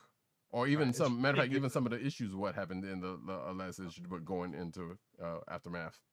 Right. It's fitting. It's a whole new arc. So this is the beginning of a new trade paperback. So it makes the complete sense for the creative team to give us this recap because it was very handy. Very much so. And especially with, as we said, as long as it's been since the last issue. I definitely could have used one last issue, but, because things being what it is. So yeah, so we get the recap and we get to find out what the new normal is in this world. And basically, spoiler alerts first. There was a battle against for short strokes, the demons of the world and the Sangarai, who if you don't know anybody, first of all, it is set in 1920s or so Harlem. And it's surrounding a family of let's just call them demon hunters for short, but they have a specific name, so called the Jinnu, and they are the ones who've been fighting these Jinnu for generations, but come to find out there's a lot more that's been coming to ground, and these Jinnu are pretty much for they manifest themselves out of humans' grief and anger and all sorts of things. And then there's been various other types of these demons that have cropped up, and more have been cropping up, and leading to this big battle that happened last. And this one big bad person named Andro that they had a fight with last issue, and they lost. So now we get to months later, where pretty much all these demons have, I guess, been folded into society. One of the family members had pretty much been turned into half of one, and so pretty much, I don't want to say the demons are running the earth, but basically there's a lot of them that are pretty much around, and things are there's a new status quo for humans in a sense. Right. It's teased that there may not be a permanent solution to this situation, but obviously we'll see as the story moves along, but it's definitely teased that might be the case. Right. So we pretty much spend the majority of the issue catching up with the various members of the family, and also gets touching back to a loss that happened in that big battle, because they had an ally that was fighting with them that lost their life during that battle. And so one of the family who was actually, and we also see pretty much changing of, there's changes within the family in mindset in some cases, because there were some people that kind of came in, some of the family were kind of coming in in a certain way, but after that kind of had a change of views in a way. Some of them have actually gone worse, and then all the families pretty much back together and everybody's back on Earth, because there were some family that were presumed dead that ended up coming back in that last arc. So like I said, we get caught up on all of them and the pretty much the new normal of the of things right at this point. And also, of course, as I say in my notes, Cullen, who's one of the family members who kind of was focused on in the beginning, even though he's undergone a kind of a change in the last arc or two, he's still kind of a problem, and he's still in trouble at the end of this book, at the end of this issue. Right. So we'll see what happens to him, and where the family is going from here in the next issue. Also worth noting that Bitterroot's been picked up for a movie that is being worked out now. So, who's to say where they're going to draw from? We're going to assume probably the beginning arc or something. Makes sense. Yeah. So that's coming down the line at some point. I don't know. What's up next to you? Right. No, that's you covered the most of it. I thought it was a good idea that they did that recap because I needed it. Yes. Definitely needed it. Alrighty, next up is Black Panther number 24. Written by Ta-Nehisi Coates, art by Daniel. My typo is ugly. Daniel Acuna, with letters by VC's Joe Sabino. So, if we're going to use the Return of the King theme that I established or recognized, I don't know if Coates is doing this on purpose, but I feel like he is. It definitely has the feel of the cinematic Lord of the Rings Return of the King. And in-game. Say again? And in-game. That too. There is definitely an end-game reference here. So what we have is the assault by the galactic Wakandans on Wakanda Prime, and several observations told mostly by the art with very little dialogue or some form of text reference. A lot of it is phases of the plan being put into effect by none other than Prodigy, who has regained his mutant power. And the Wakandan defense involves obviously the Wakandan army, the Wakandan special forces, the Dora Milaje, but also several black heroes, black superheroes. And they are put to the test as the Galactic Wakandans. It's an empire, so they are able to attack with wave after wave after wave, and it's teased that the defenders of Wakanda Prime are about to be overwhelmed. But what ends up happening, there is one really cool moment here that involves Spectrum and Storm. Yes, which we've seen before.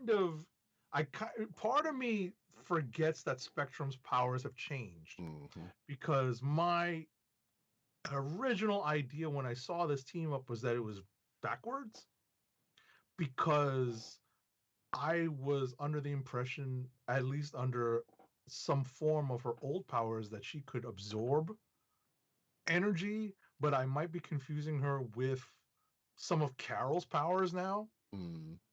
I mean, as far as I know, she probably could, but I don't know if she still can.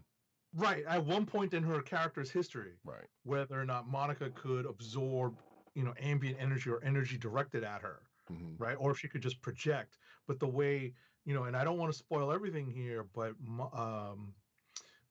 Monica and Aurora are able to create a circuit the same way they do on a power circuit, the same way they do on Krakoa. Right. Without also, spoiling everything. Right, but also worth noting that this is something that Monica has done with She-Hulk in recent history. So I don't know if he took. I don't know if Coates took that from there or whatever. But I do remember a similar thing happening with was it She-Hulk? Where? Yeah. That's a good question. Where was that? I don't remember. That's why. I do, because I remember reading it, but I can't remember where it was. Or was it She-Hulk? Because I know it was Monica and somebody. I think it was She-Hulk. I will try to look that up real quick. Well, in any event, while you're recapping, I was gonna say, as I mentioned, it seems like the intergalactic empire, they're as is revealed by the somewhat venomized Killmonger, aka Njaraka, right? It's 5 imperial galaxies. It says empire, and they just keep coming and coming. And as Roddykat mentioned, there is a clear reference to Endgame, and as I said, there is also a hint of Return of the King, with Aragorn's mission being a success. Yes. So, yeah, there's definitely an Endgame vibe there too, because of similar portals scene. Yeah, I am. That's where we. I was about to say. I was just going to say. I was going to give you more time, and that's where we end this issue with a to be concluded, because Coates is wrapping up his Black Panther run next issue in issue number 25. Mighty Avengers number 9. Oh, that's going way back. Yeah, from like 2015. Yeah, if you're talking Mighty Avengers, they're going way back now. Okay. Yeah, because I'm looking at the panel where it happens. It was She-Hulk, and it was not Hulk, mind you. This was She-Hulk, who was before she went gray, before she got taken out by Thanos. Yeah, they were trapped in a Dark Force bubble, and that's when they teamed up on powers, and that happened.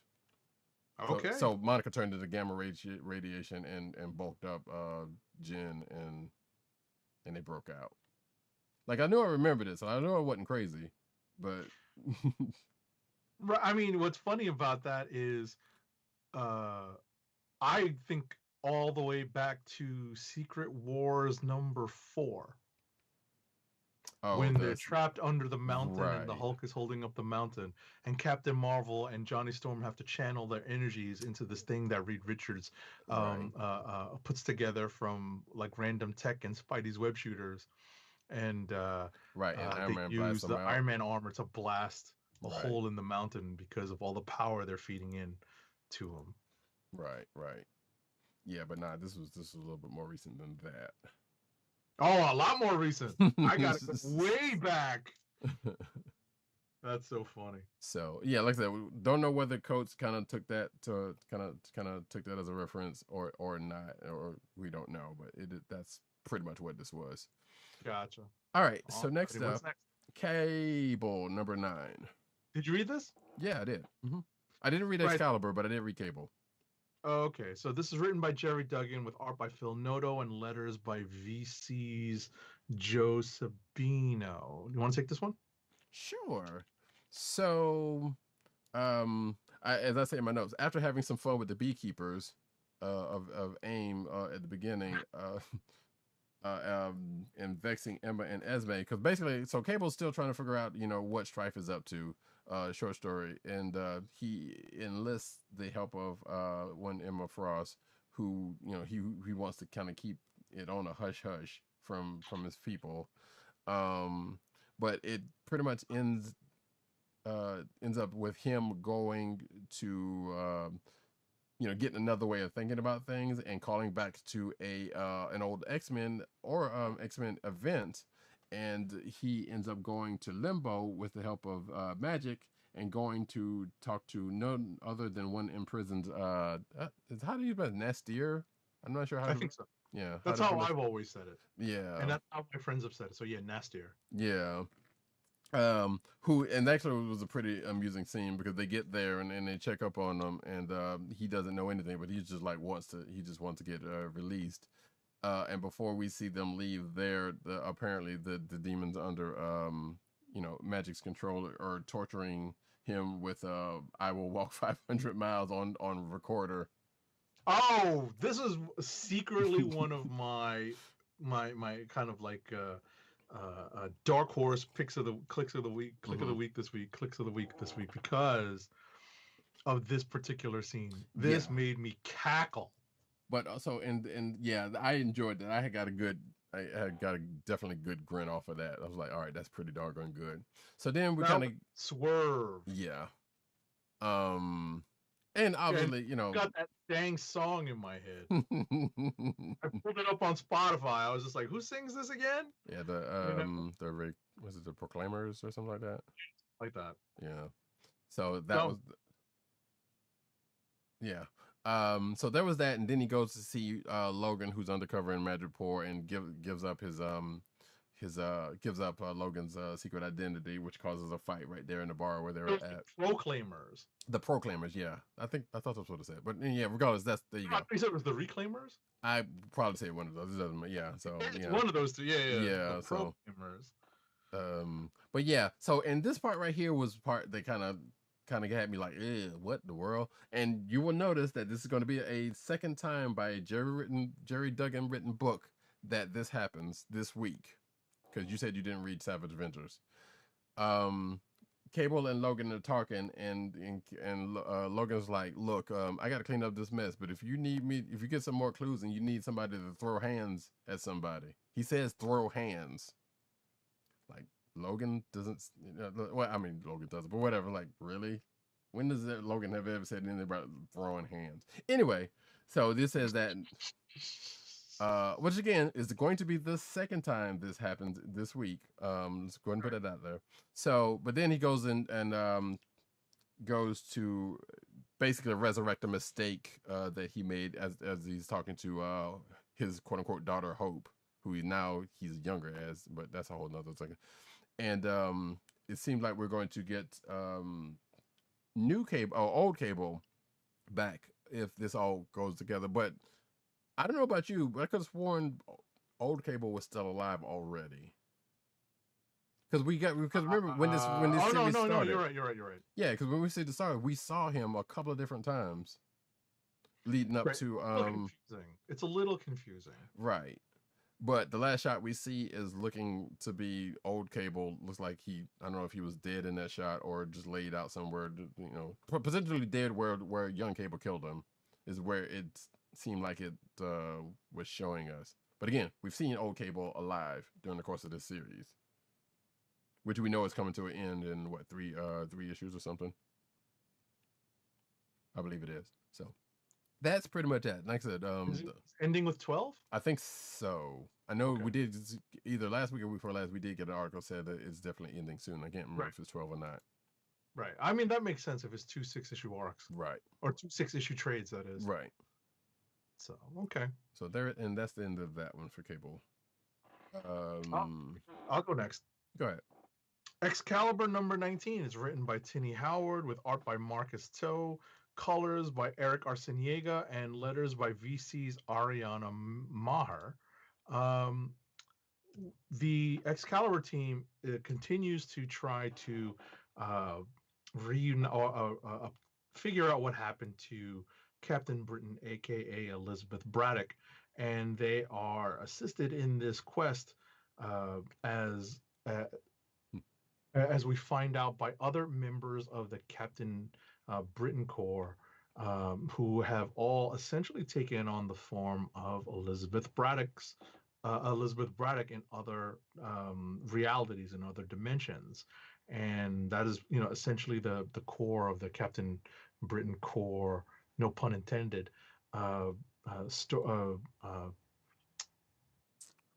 mythology. And that, essentially Saturnine has no real urge to try to find out what happened or restore the Elizabeth Braddock of the 616, because she's not happy with this development. She wants her version of Captain Britain back. Right. She wants like Brian lots Braddock of fans, right? Right. What's that? She wants Brian Braddock back. Yeah, exactly. It sounds like she sounds like a lot of fans of certain characters out there, right? She wants her version of Captain Britain back. Mm-hmm. And people in this world, because there's definitely people that have said that in the course of this Excalibur, towards Betsy anyway. So yeah, it just kind of mirrors a whole lot of things. All right. So they're trying to restore Betsy or Elizabeth. And Richter has apparently become a student, and this has been teased throughout this recent Excalibur run. He's become a student of mutant magic, as he was recruited by Apocalypse, and they're trying to utilize that to reassemble or bring Betsy's spirit, which is been discovered to be bouncing around different realities, and that's what's been happening. It was a little confusing, but essentially what's been revealed is that her spirit has been bouncing around realities in that are connected to Otherworld. Right. And they enlist the help of Kwanon, who is now going by the code name Psylocke, to help. And it's obvious that she would be the candidate to go because she has been connected to Psylocke, to Elizabeth Braddock on a very intimate level. Yes. And if you're curious about that, you have a lot of X-Men reading to do. Indeed. But it goes back to, it starts with acts of vengeance and goes forward. That's a long way back. It is. But at the end of the day, what happens is Kwanon is able to locate Psylocke in one of the realities that's connected to Otherworld. She kind of has to break through some of the mental defenses that Elizabeth has erected because she has found herself crippled with doubt because of what happened during Ten of Swords. But Kwanon is successful in getting Elizabeth's spirit, her psyche, back to a body that has been created in physical form by Jamie Braddock. Mm-hmm. And what ends up happening, unfortunately, is kind of like a weird reveal. I don't remember. I've been kind of on and off with Excalibur because of Ten of Swords, and I kind of stepped away from it, and especially with the magic stuff. But apparently, the character of Malice has been lurking in the background and comes to the fore at the end of this issue. That seems like a newer revelation to me, but there are so many things that's been happening in the X books, much less Excalibur. Right. But yeah, I found myself, I started reading this issue, and then I was like, I don't remember what happened last issue, so let me go back and read last issue, and then I didn't get to do it, which is why I didn't finish reading this issue. Gotcha. But yeah, I would definitely catch up. And by the way, folks, Age of 70 was talking about Victor and the mutant magic that he's been studying. So Victor, if you don't know, has the power to control Earth. So in this context, he's pretty much being played like a druid. Right. Like they've definitely brought that part up early in this volume. So for you D&D players out there you go. Next up, though, let's see, Guardians of the Galaxy number 12, which is written by Al Ewing, art by Juan Cabal, colors by Federico Blee, and letters by VC's Corey Pettit. So this is the oh yeah, I forgot I didn't do this thing. So yeah, this is the last issue before the new status quo of the Guardians of the Galaxy. I believe it is called Liftoff, which is coming, and this is pretty much the countdown to Liftoff. And I'm going to say that what happens on the cover doesn't necessarily play out in the issue. So we get, I guess the short stroke is because it's a really action-packed, a fairly action-packed issue, and we see the Guardians coming together to work more as a cohesive unit. The events of last issue, not necessarily as one undone, but there's a comic book out for what happened to some folks because the Bowie got blown up with Rocket Raccoon, Groot, and a couple other people on board. But those people are all right, save Groot, but he's still all right. And that's the point. We get to find out what happened with them, and that ends up being a thing that comes up later in this issue that ends up partially saving the day. Groot kind of comes back into form and we also find out the secret of this newer Prince of Power. Because as folks of a certain vintage would know, Hercules used to go by the Prince of Power, but there's this new one that's been floating around who's slightly kind of an idiot. But you know, we come There's a big reveal exactly about this character here because we've never known too much about the character, and there's a big reveal in the pages of this issue. At which we find out, but like which is kind of sort of convenient, and of course it has to do with some familiar set of stones. We'll go with that.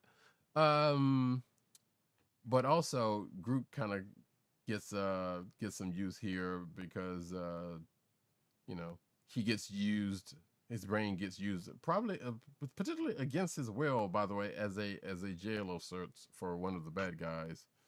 But I do love the fact that you see the Guardians just pretty much kind of coming together and using each other's kind of sort of using each other's power set in a way, especially in the end. I basically said in my notes they came together like Power Rangers in the end and dispatched the foes like Dragon Ball Z, because pretty much how they got about how Zeus got dispatched was kind of sort of out of Dragon Ball Z. I'm kind of halfway spoiling something for Agent 70, who's going to be going down that road. Rub it in, why don't you? But I mean, this is something you've probably seen without knowing the context behind it, so it's not that big of a spoiler. But when you get to it, and when you finally get to it, even if you remember it, remember this issue at that point, you'll know what I'm talking about. Or you may or may not know what we're talking about, because whether you remember it then, but and then it goes into, which I'm not sure how to feel about this part, because after everything is said and done and Zeus has been dispatched, we see Pybok, the Super Skrull, come to. I mean, not Pybok. Excuse me. That's Clerk. Yes. I'm sorry.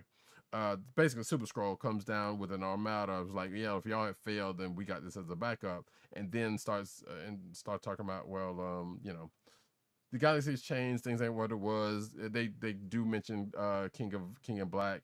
What's going on with that. Things looking promising there. So we still kind of get shades of that. But and pretty much says that, hey, the galaxy's changed and we need a change there, which goes into and he talks directly to Nova. And then it cuts to like 3 months later, where the establishment of the new status quo of the Guardians of the Galaxy, gets brought up, and then in the next issue we'll go into whatever the new arc and whatever happens with them from that. Right. I just had one thing, and it's just weird. If you're of a certain vintage, having read Marvel Comics, having seen the Greek pantheon of gods come in and out of the pages of Thor, come in and out of pages of obviously the Hercules miniseries, and come in and out of the pages of the Avengers. And obviously there's probably too many pantheons of gods around to have them all play together nicely sometimes, but they were always a good foil for the Asgardians back in the day. It just feels like they're just playing them off as punks, and it's just kind of tough to read, but I understand why they're doing it, because they do, they're kind of duplicative in a sense, but they're also historical characters. So it's kind of tough for me to kind of digest this, to stomach how they've kind of treated these characters over the last several years. Right. They basically treat them as the opening arc of a new series, with the bad guy being just like a one and done, and that pretty much starts the ball rolling. Right. In a few panels, even though it is kind of weird to see that. It definitely is. But I guess it is what it is on that one. I don't know what to say about it either. All right, what's next? I think the last thing on my list would be Teen Titans Academy #1. Yep. It's written by Tim Sheridan with pencils by Rafa Sandoval, inks by Jordi Tarragona, and letters by Rob Lee. I love how none of these names are familiar to me except for Rafa Sandoval. Right. It shows how little DC I've been reading lately, right? Yeah. But this is a brand new title. It is definitely in the vein of Strange Academy. It is definitely in the vein of Harry Potter. There's Avengers definitely in the Academy. vein of lots of kids going to school, but in this case with superpowers. And what I love about this is that it what's that? I was about to say Avengers Initiative, excuse me, not Avengers. Well, that was Avengers Academy, but yeah, basically the Avengers Initiative. Right. But I think that this is more on the heels of Strange Academy because of the timing of it. Avengers Academy is a long time ago now. Yeah, but I think I still feel like it's kind of more of that than Strange Academy, although I do get it, what you're saying. So anyway, I'm just talking about timing. Sure.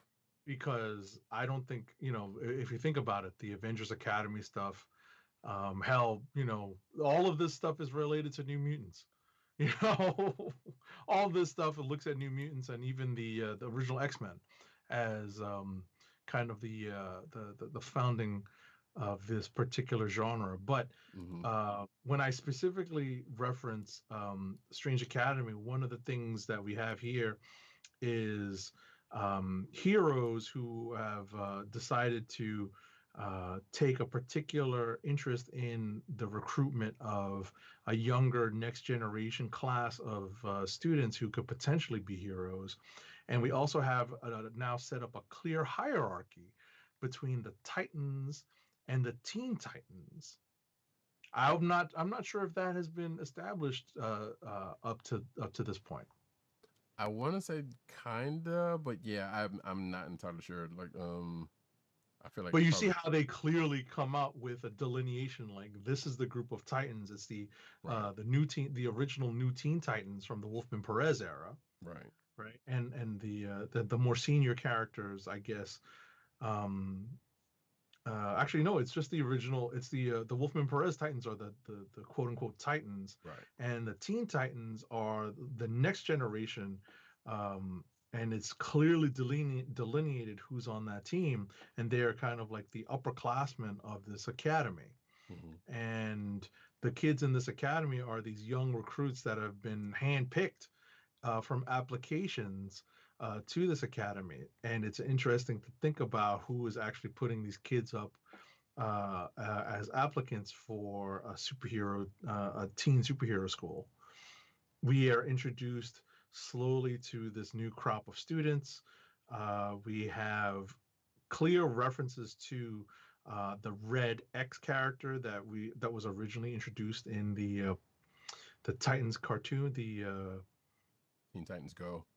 Yeah, I was about to say it's the Teen Titans Go cartoon that was introduced there, and it's being brought into DC continuity proper.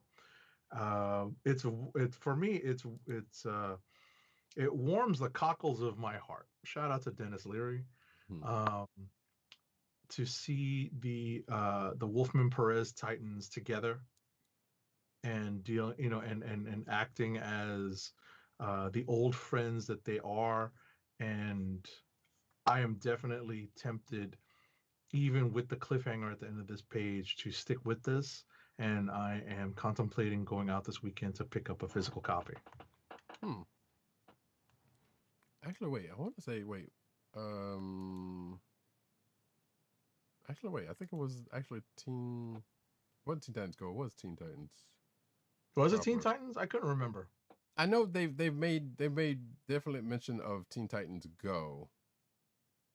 But I believe, especially from what I'm seeing here, there would possibly be from Teen, because I'm looking to see that it was on Teen Titans, but they definitely showed up on Teen Titans Go. Yeah, I think it's Go. Yeah, no, it's definitely Go, but I think he did show up first in the actual Teen Titans. Oh, did he? It looks like it from what I'm seeing from this wiki. But it was like Robin, and obviously, and it was Robin. So but yeah. So yeah, that's what it looks like. Okay, that's fine. The point is that he debuted in the cartoon series. Correct. Yeah, but I know a lot of people. I've seen articles saying it was like Teen Titans Go, but yeah, it looks like it definitely was Teen Titans proper. But anyway, so yeah, I don't know how much else to say about that one because I kind of skimmed it and. It is what it is on that one. Like I definitely want to check this out a little bit more, but it does, like Agent said, it does seem interesting. to where they're going with this. And I'm kind of wondering if they're going to, because we know from Future State something happens, and I wonder if they're going to address that at some point, either at the end of this run or in the middle of it. We don't, so we shall see. But on that note, let's see. For myself, Savage Avengers number 19, which again is written by one Jerry Duggan, not Hacksaw Jim. No. And I totally forgot to get the rest of the creative team. What am I doing? So pardon me while I get that very quickly. Because we still got a lot for the show. Let's see. So written by Jerry Duggan, pencils by Kev Walker, inks by Scott Hanna, colors by Java Tartaglia, which reminds me of Genshin Impact for some reason. Well, for a reason. Letters by VC's Travis Lanham. So I don't know. Do you plan on reading this? This issue? Yeah. I mean, if you recommend it, I'm a little behind on it. So it is still a King in Black tie-in. So basically, what happens is after the events of last issue, so Conan, Deadpool, and this new character Night Flyer pretty much try to rob the Hellfire Club. And they get met up with Iceman, Bishop, and Callisto. And there's a fight that happens, and one of those groups may or may not have gotten the upper hand on that. But then they get the former group gets let's say hired by the latter group to help them rescue Cyclops and Storm because of King in Black. Which that mission kind of goes a certain way. But at the end of it, Conan,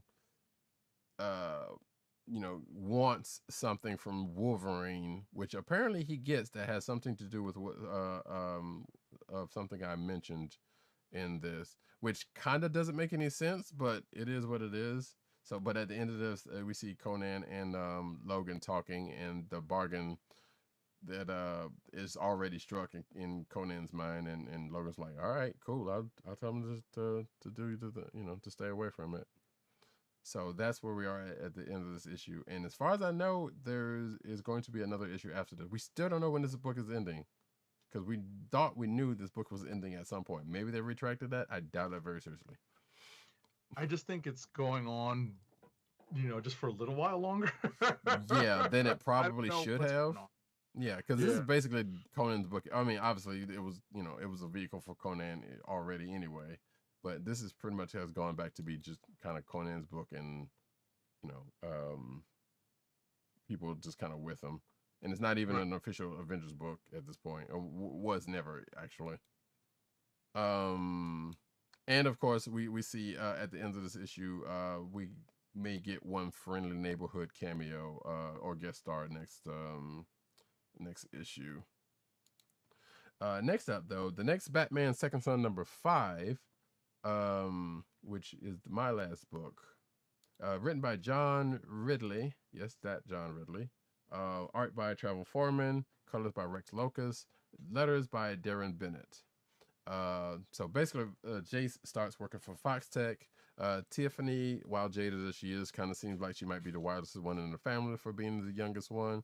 If you have played Batman, the Telltale series, The Enemy Within, you know the character of Tiffany a little bit more than actually. Well, I've having recently finished it. I know it too, but I don't remember her being in the comics. But apparently, she has had some. She's been in the comics along with the rest of the Fox family. Anyway. Jace looks into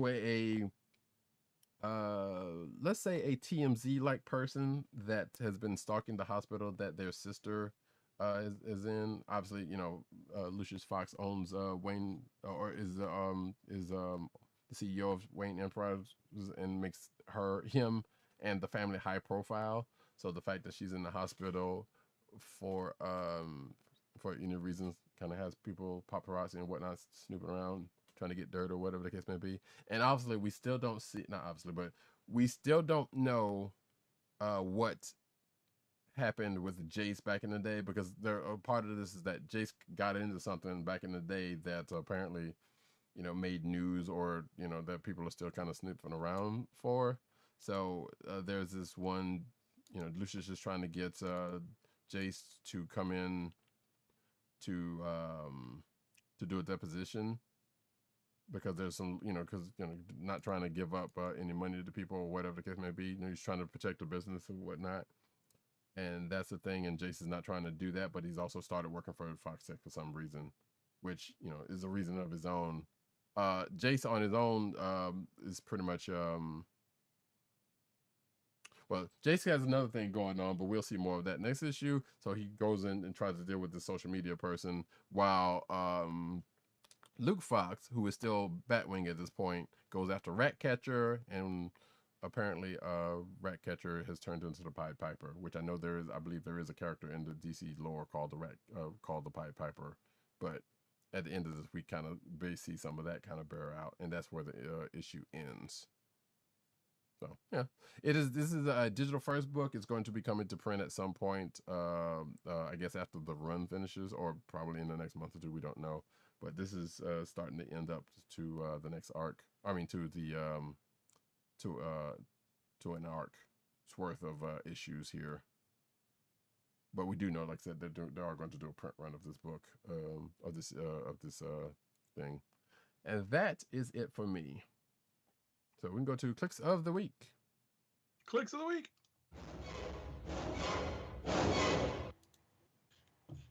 We have clicks from our colleagues. We do have clicks from our colleagues. And the first one is from Tim, because I think I got his first. Teen Titans Academy #1, which is actually probably no surprise to anyone who's been around here that long and knows Tim, because he's a big Teen Titans fan. So I wasn't surprised that was his click. And for Dirt, which is a book that we didn't get to read, neither one of us got to read this week, and I had intended to, was Alien #1, because as we have established last week and before in the news, Aliens, the franchise with Sigourney Weaver and all of them, is now under the Marvel umbrella. So, which means we have Aliens and Predator, and like we said last week, we're possibly going to get an AVP book at some point. Right. I don't know. I was going to say Predator is in the previews that came out this week, that we've been talking about, like the actual physical previews. So, yeah, for June, stuff's shipping in June. The Predator stuff's in here. Right. So, yeah, like I said, neither one of us read that, so I'm not sure what was in it. I had intended to read it because I was kind of curious as to what was going on in there, but maybe hopefully I'll get to it this weekend. So. Exactly. Maybe we'll address a little bit of it next week, because curiosity has gotten the best of me on that one. And do you have yours? I am thinking about it still. I have up in the I'm considering Maestro War and Pax #3. I am considering Taskmaster #5. And I am considering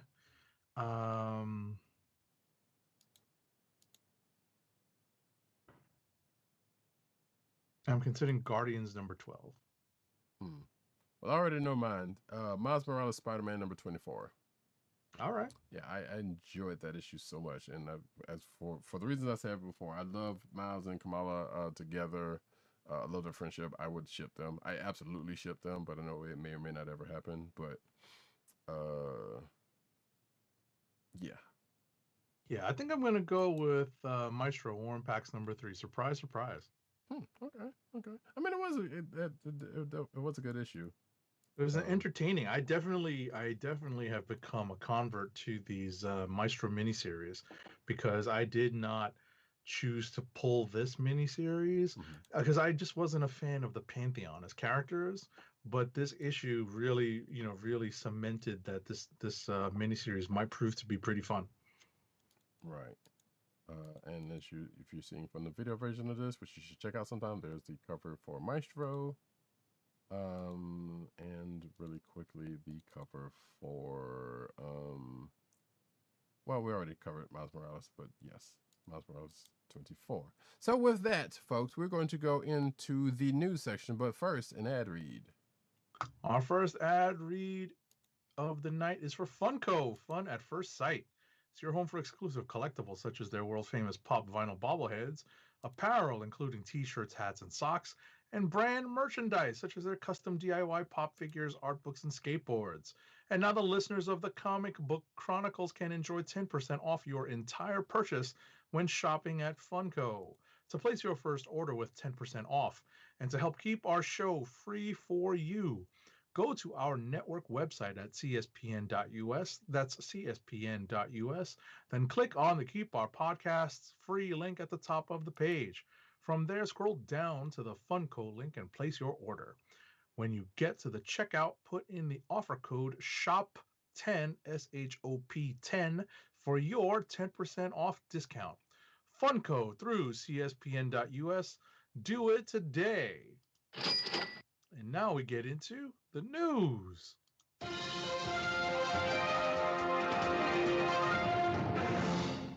Are they really going to do a face-off 2? There shouldn't have been a face-off 1. That's just me, folks. Anyway, yes, we get into the news section of our program, starting off with the cinematic news, and we're going to try to blow through this as fast as we can because it's getting late. DC's Zatanna project seemingly confirmed by Warner Media. So at an AT&T Analyst Investor Day, there was a reveal that a Zatanna film or television show was in the cards for Warner Brothers. A graphic shown during the presentation revealed several films. As a matter of fact, I'm going to take this next one. In television shows and video games based off of DC characters, among them was a logo for Zatanna and previously confirmed projects such as Static Shock and Blue Beetle. Coming from that, going to the next story is we come to find out that DC Films taps promising young woman, and that's the name of a film, I guess, director Emerald Fennell to write a Zatanna superhero movie. Emerald Fennell, the Oscar-nominated director of Promising Young Women, is taking on a different kind of vigilante. She's been tapped to write Zatanna, a big screen adaptation of DC Comics heroine. The movie from Warner Brothers DC Films is set to be released theatrically, and it's apparently that J.J. Abrams' Bad Robots is producing through his overall deal with Warner Media. So, cool. Next up. All right, next up. So, as I mentioned earlier, we are going to do Treasury Edition to cover our thoughts on Zack Snyder's Justice League cut. But there's still some spoilers. Cut. What's that? But there's still some spoilers in this news. Right, exactly. So that's why I'm prefacing it with the fact that we are going to do a Treasury Edition of the Snyder cut. But there are some spoilers in this news, so you may want to fast forward very quickly. Apparently, Zack Snyder pitched a China-based Atom spinoff. I got problems with this just a little.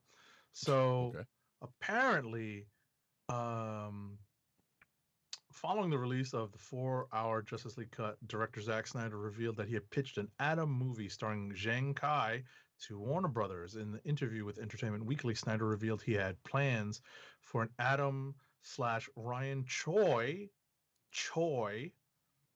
centered film starring Zhang Kai. I had been pitching Warner's to do an Atom movie with him in China, like a Chinese cast superhero movie. That was my goal, said Snyder. Ryan Choi was introduced by the DC Extended Universe in Zack Snyder's Justice League in a small role, but his cameo, played by Kai, could set up appearances from the character in future projects. So the reason why I'm emphasizing Choi is because it's a Korean last name. Correct. Okay. So he wants to set this in China. Good job, Snyder. We're not all the same. I gotcha.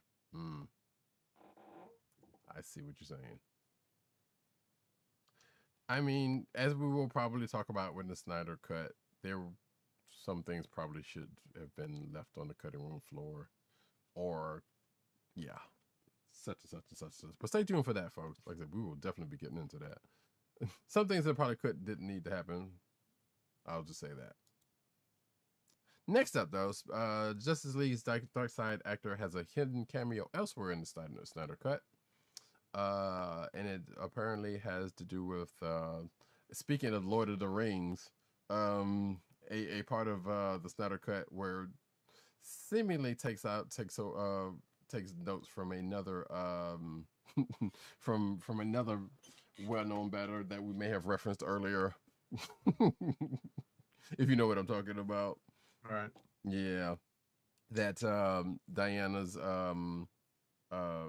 narration is speaking of, and apparently it's in there, like I said. Next up, and this is a mild spoiler for the Snyder Cut. Apparently, some good folks at IGN, an intrepid reporter, went through, and somebody helping, went through every second of the movie and collated all the shots that were presented in what was clearly slower than real life speeds, and found out that 10% of the Snyder Cut is in slow motion. I thought it was more, I'll be honest. Yes, exactly, because it was like there were shots and scenes that just lingered. They leaned into that particular effect. Oh my gosh. I mean, I know that there's plenty of characters. It's an overused superpower in the DC universe. I know. Right. You know, even Wonder Woman has super speed.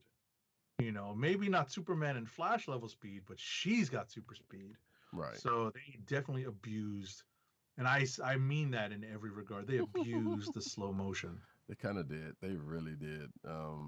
Yeah, but yeah, again, we will be getting to that because I took copious amounts of notes, and if you saw my Twitter from when it dropped or shortly after it dropped, when I actually watched it, the Snyder Cut, you will see the beginning of my notes.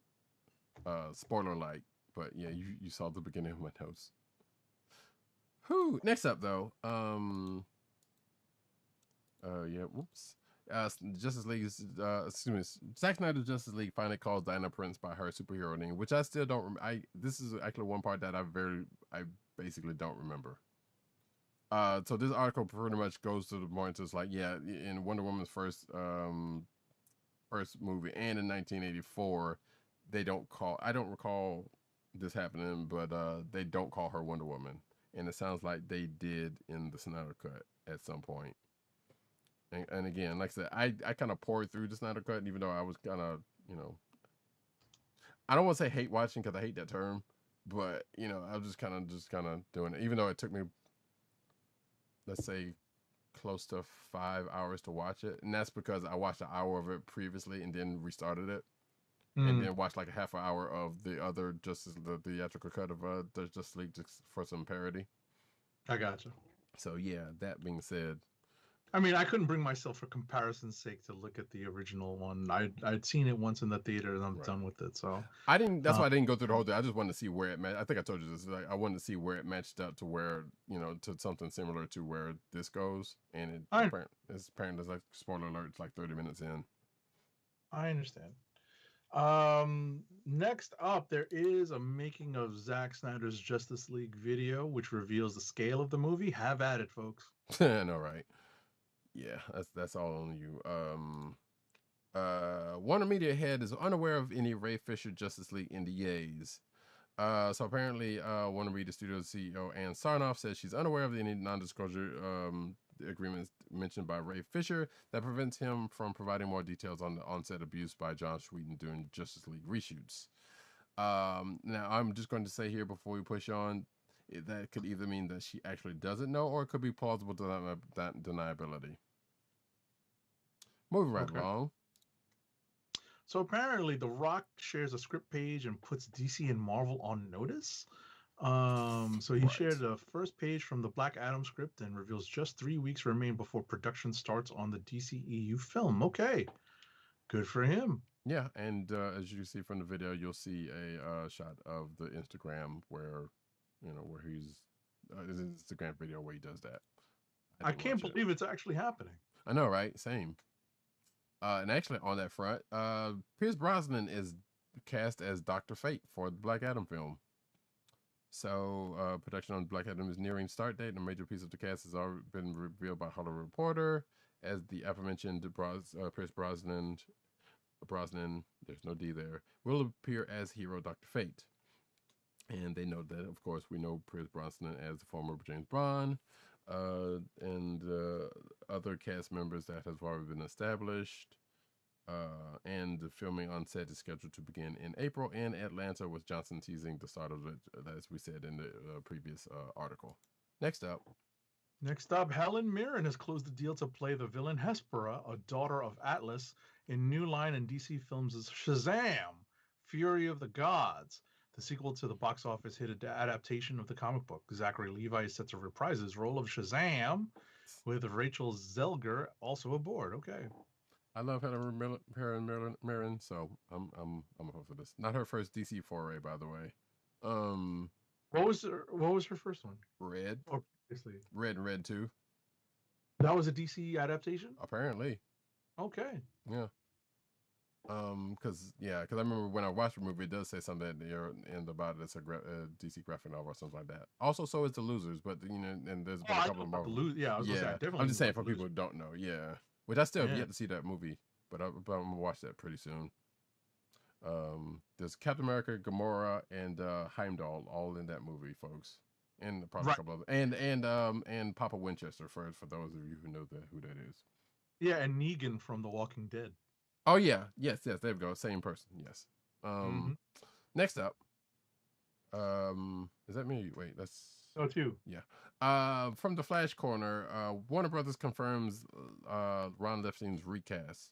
So Ra's al Ghul, aka I still call that dude Billy Crudup, because that dude straight up looked like Ra's al Ghul in Justice League, who played Barry's father Henry.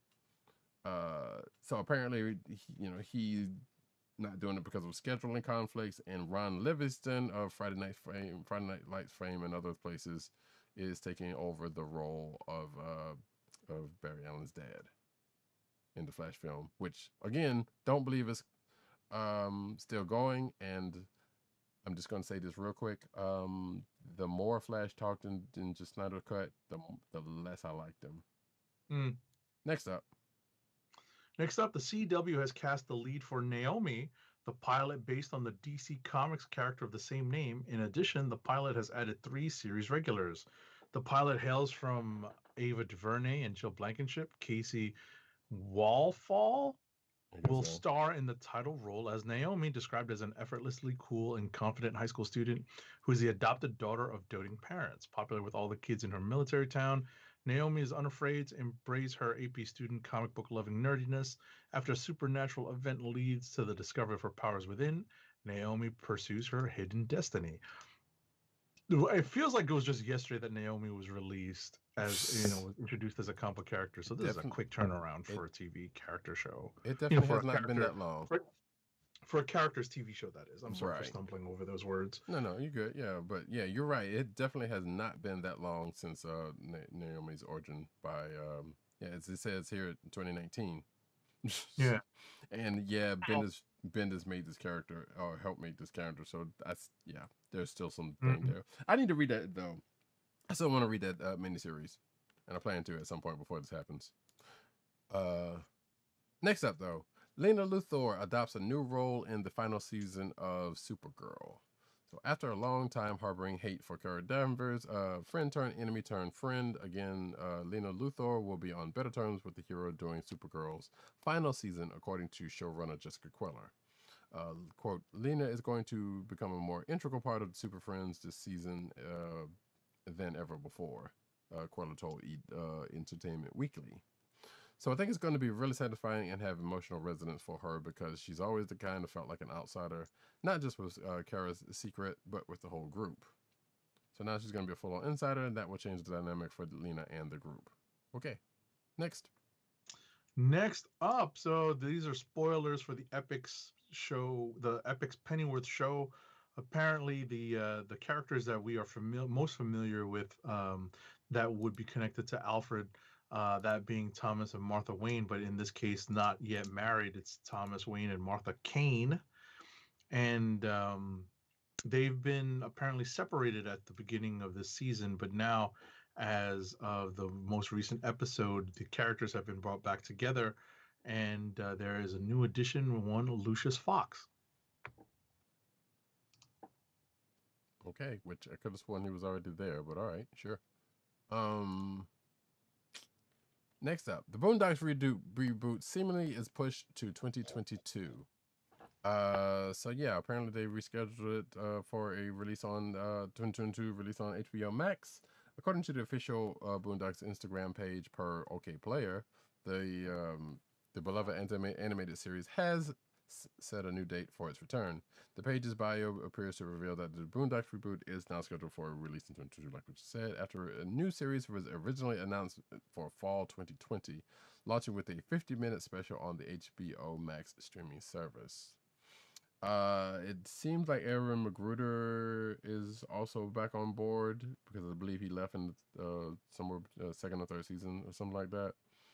And obviously, since John Witherspoon is no longer around, they're still gonna have to find someone for Granddad. And I know some people are like, I don't know about this. I'm kind of in agreement about it. And we don't know if Regina King is gonna also come back and play Huey and Riley. So I believe they tried to tap or there's been some rumblings they tried to tap Witherspoon's son, who I think declined it. So we'll see what happens with that whole thing. Next up, bang bang bang. Godzilla vs. Kong director Adam Wingard confirms there will be Easter eggs from the original 1962 showdown between Godzilla vs. Kong next week. Yes. Next week. Yes. Next Wednesday, folks. One of 2021's biggest movies is stomping into theaters and HBO Max, which is where I'm going to watch it. So yeah, that sounds like fun. Yeah, I know someone who is as big a Godzilla fan as you are, and all those movies put together are older than her, which is kind of funny. Shout out to my girl KK, my homegirl KK. But I plan on looking at those last two movies because I have never watched them, like the Godzilla and the King Kong movie. I'm sorry? King of the Monster, Godzilla, King of the Monster, and the Skull Island. Oh, okay. I know it has probably little to do. Well, I mean, they kind of do, but kind of don't have much to do with this one, but still. Right. It's probably worth watching those before watching this. Yeah, and also it's necessary, but probably worth it. Right, and also we really got to talk about Martian Manhunter when we get to that Snyder Cut. Oh my goodness, spoilers! I know, but whatever, man. Soon we're gonna get to a point where we don't have to talk about the Snyder Cut ever again. Oscar Isaac moves like Moon Knight in fight training video, and I know this has kind of been the buzz of the internet in the last few days. So yeah, there was a let's see, it was posted by Mad Gene Media on Instagram. The video shows Isaac training for his role as Moon Knight Mark Spector in the upcoming Disney Plus series, and in one of the many additions to the Marvel Cinematic Universe. The caption reads, "Currently out of office. # the one you see coming." And then there's a video from Instagram showing Oscar Isaac and sparring with some folks in almost a Daredevil-like fashion, as someone pointed out. So there you go. Right, but you could also see what I really liked about the video is that you could also see Daredevil-like fashion, but as if Daredevil had a bladed weapon, because you could definitely see the moves he's making are intended to mimic the fact that he's probably wielding a crescent dart in his hands. So I really like that. That was pretty cool. I wonder if they're gonna do some Mr. Knight business on here.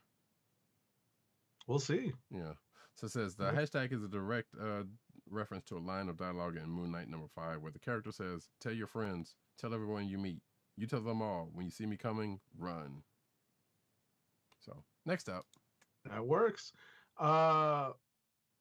The Disney Plus Hawkeye show is not even out yet, but the streamer is already putting together at least one spin-off from the show, one focused on the character Echo. Variety reports that a new show focused on Echo, a deaf Native American character played by Alaqua Cox in the upcoming Hawkeye series, is in development for Disney Plus. Man, this Disney Plus, we didn't get it soon enough, unfortunately, for some characters, you know? Which I think if there's one character we're talking about, we're probably going to get to that next. lots of characters. Yes. I was going to say, I mean, I know people like the Netflix shows. I do. I know that. But there's definitely characters that really could have been helped with if Disney Plus was a thing sooner. Yeah. But yeah, I feel like we will be talking about that at some point soon later. Yep. Black Widow, Cruella to debut on Disney Plus and in theaters as Disney shifts dates for 7 films. So as moviegoers begin to slowly rebound in the U.S., it appears Hollywood studios are not ready to release their biggest blockbuster hopefuls on the big screen. Excuse me. All that is to say, Disney has massively overhauled its upcoming slate and amended release plans for Black Widow, Emma Stone's Cruella, Shang-Chi and the Legend of the Ten Rings, Pixar's Luca, and several others. Notably, Black Widow and Cruella will now appear on Disney Plus at the same time they open in theaters. Cruella is arriving as scheduled on May 28th, while Black Widow has been pushed back 2 months and will debut on July 9th instead of May 7th. Both titles, and here's the kicker. Both titles will be offered on Premier Access, which comes with a $30 rental fee. Are they stupid? That is, I don't know. Anyway, because that whole like, all right, you're already paying for the service, and then you got to pay $30, which is way more than even movie tickets in general for access to this. Like, I get it. You want to do it depends on I was about to say, it depends on your family's math. That's really what it comes down to. I suppose, but $30 is a lot for anybody's. I was about to say, because because that essentially boils down to 3 movie tickets. Sure. I'm just saying. That's what it boils down to. And well, I was about to say 2. I don't know. I would argue 2. I'm counting like parents and kid, and parents and 1 kid. Obviously, what my calculus actually comes out to be more than 30. But I think that's what they're counting on, is that they're making people think that 30 is a discount. So they're wrong. Because again, because like I said, I'm just looking at this as like, you're already paying what for $15 a month or whatever it is. Wait, it's not $15 a month. That's Netflix. It's like no, it's like $80 a year. It's like 8. Yeah, well, it depends if yeah. But regardless, you're already paying, and I get it. Like I said, I don't have a problem with them charging a little bit extra for premium stuff. That much is a little bit much. That's all I'm saying. Right. Like I said, if it all depends on your personal calculus. Sure. If it's just me paying for my own ticket, I might, depending on, I'll be vaccinated by then. I will be.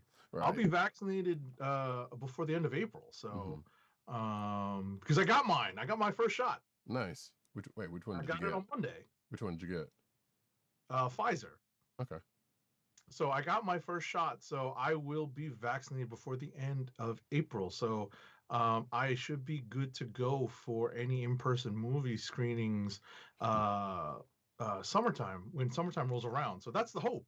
The hope is, I'll be in the theaters with my friends to watch Black Widow. I'm still not doing it. I don't care. Even if I got if we got my mom vaccinated, and I don't know when I'm going to get mine, I still not going to do it.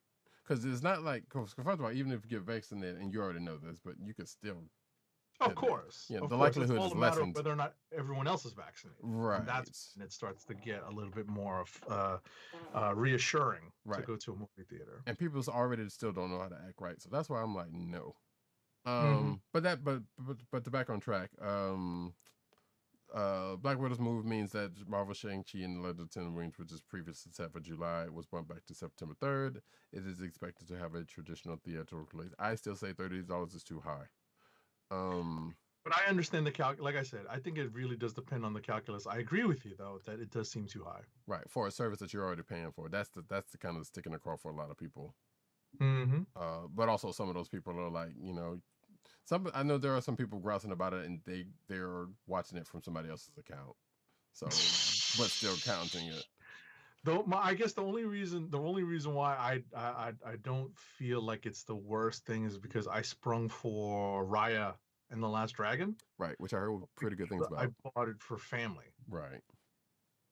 So that's why, because for other people who are using my account. So you know what I mean? Like that's why I'm kind of like, it depends on the calculus. You do the math, it's kind of like, all right. So I guess. in any event, our next story is a new set video from Spider-Man No Way Home confirms that one character from Spider-Man Homecoming will be back. It looks like Coach Wilson is here for the next installment of the franchise. Hey you, where you going? Hannah Burris posted a video to his Instagram of the cast shooting some hoops on set, and fans quickly wanted to know what was going on. You can also spy Jacob Batalon and Zendaya in some of these photos from filming as well. That's pretty cool. Yeah. Next up, bloop. Matter of fact, I'm going to take both of these because they're not related, but they're kind of related. John Wick creator won't return for parts 4 and 5, but wishes the franchise well. John Wick creator and franchise writer Derek Kolstad is not writing the screenplay for John Wick 4 or 5, with Chaz Stahelski directing all 3 installments of Keanu Reeves-led action movie trilogy. Kolstad has served as a screenwriter after first conceiving the character with the original movie's script. Though he had helped with the screenplay for 3 with the additional writers, it was expected Kolstad would return with Stahelski to develop upcoming sequels. Nope. He says, I'm actually not involved with 4 or 5. At a certain stage in the studio will tell you your creation is graduated and you wish it well. I'm still close with Chad Stahelski, still close with David Lech, and I don't know what's going to happen, but I'm excited to see. Says no, it wasn't his. He also quotes no, it wasn't his decision, and he kind of goes on and says stuff from there, which you can read in the article in the show notes. But on that note, we come to find out that he's not starving for work, because apparently the Splinter Cell animated series writer, who is also Derek Kolstad, shares new details. So yeah, we talked about a Splinter Cell animated series that is coming on, I believe, on Netflix. And apparently it's not coming anytime soon, but he's still working on it. So in an interview with Kaleido, Kolstad shared that the first season had been officially greenlit for 8 episodes, although he anticipates 16 episodes total. He also shared that he's aiming for episodes to be about 20 to 30 minutes long. And apparently he also wrote That Nobody, which is kind of like a light John Wick with... wait, was it John Hamm? I don't remember who was in that movie, but that Nobody movie, that was kind of a John Wick light, so I guess it makes sense. Either way, there you go. Next up, Scott Pilgrim vs. the World is going to be returning to American movie theaters, remastered for Dolby Vision Atmos Cinema on April 30th. Director Edgar Wright shared a new trailer for the re-release of his adaptation of Brian Lee O'Malley's graphic novel series. So this has long been in the works, he says, Scott Pilgrim fans, but he's pleased to say that in North America on April 30th, the film will come back to the big screen looking and sounding better than ever in Dolby Cinema. Having just watched this on the copy that I have and watched it with some folks in Discord, I don't have to do this. Although I kind of would like to see this movie again in the theaters, but not at this point right now. For the aforementioned reasons. Right. Mm-hmm. All right, now we're going to go over into the comic book news. Meanwhile, at the Hall of Justice. Nintendo Comics for the Retro Collector. So apparently, see, the obvious popular trend in comics, what they were comics and video games. In the 90s, Variant Comics published a series of comics based on Nintendo's properties. Interestingly, these actually predated variants on Magnus, Solar, and Rai. To kick off the Nintendo comic books, an 8-page sneak preview was released in the form of Nintendo Comics System. This preview itself was unnumbered, but similarly titled Nintendo Comics System. Oh wait, it ran about a year, looks like, with just about total graded slabs and CGC sensors all across the grades. Why is it going into all of this? All right, yada yada yada yada yada. So yeah. Okay, I thought this was talking about that they're bringing this back out again. They're just basically talking about that this was a thing and how much is being graded. So we're going to move on. Next. When I initially read that, it read differently than what I'm just reading now. So forgive me for that, folks. I understand. Free Comic Book Day will be Saturday, August 14th, 2021, and Udon Entertainment is moving to the head of the class with an all-new Free Comic Book Day without Robin Givens comic. Street Fighter heads back to school as the world's young fighters flex both their academic and martial arts prowess. Okay, it sounds cool. Yeah, definitely. And head of the class is on HBO. I'm glad that Roddykat got my head of the class reference. And also because I've been watching some of it on HBO Max. That's right. Also, I did see that flipping through the service. So yeah, I caught her. Even if I hadn't, I would have caught that. But still, but next up though, so apparently, well, the original story was that Newsarama had caught wind of a letter from DC, presumably from DC Comics, saying that freelance artists should not be freelance artists are not legally allowed to turn art they create for DC into non-fungible tokens, which I know has been a big thing on the internet, right. Cryptocurrency type wise. Furthermore, it appears to bar DC freelancers from selling any digital art of DC characters whatsoever, even without an NFT component. This story from Newsarama has been updated, saying that proving that the universe has a sense of humor, if not ecological preservation, DC's legal notice to freelance artists that they are not allowed to sell digital artwork as NFTs has been turned into apparently an NFT, as reported by Boing Boing. It says artist Sean Bonner, who makes his own NFTs, he pretty much made an NFT of that letter. So yeah, and there's a whole big thing about NFTs, and I know a lot of comic creators have been talking about it of recent, and it's kind of silly, and not silly, but it's kind of crazy. But next up, what's more violent and out of control than Wood Midnighter? Try dozens of Midnighters in infinite loops, righting his past wrongs and not there to bargain. The former Wildstorm hero is returning with a new backup serial in DC's Action Comics beginning this week with March 23rd's Action Comics number 1029, which neither of us read. In this story, subtitled The Passenger, Midnighter is put to the ultimate test as he tries to escape a time loop and a new enemy, Trojan. Wonder Woman writers Becky Cloonan and Michael W. Conrad, fresh off their Future State Midnighter story, return for this new backup series with artists Michael Avon Oeming and Taki Soma. Okay.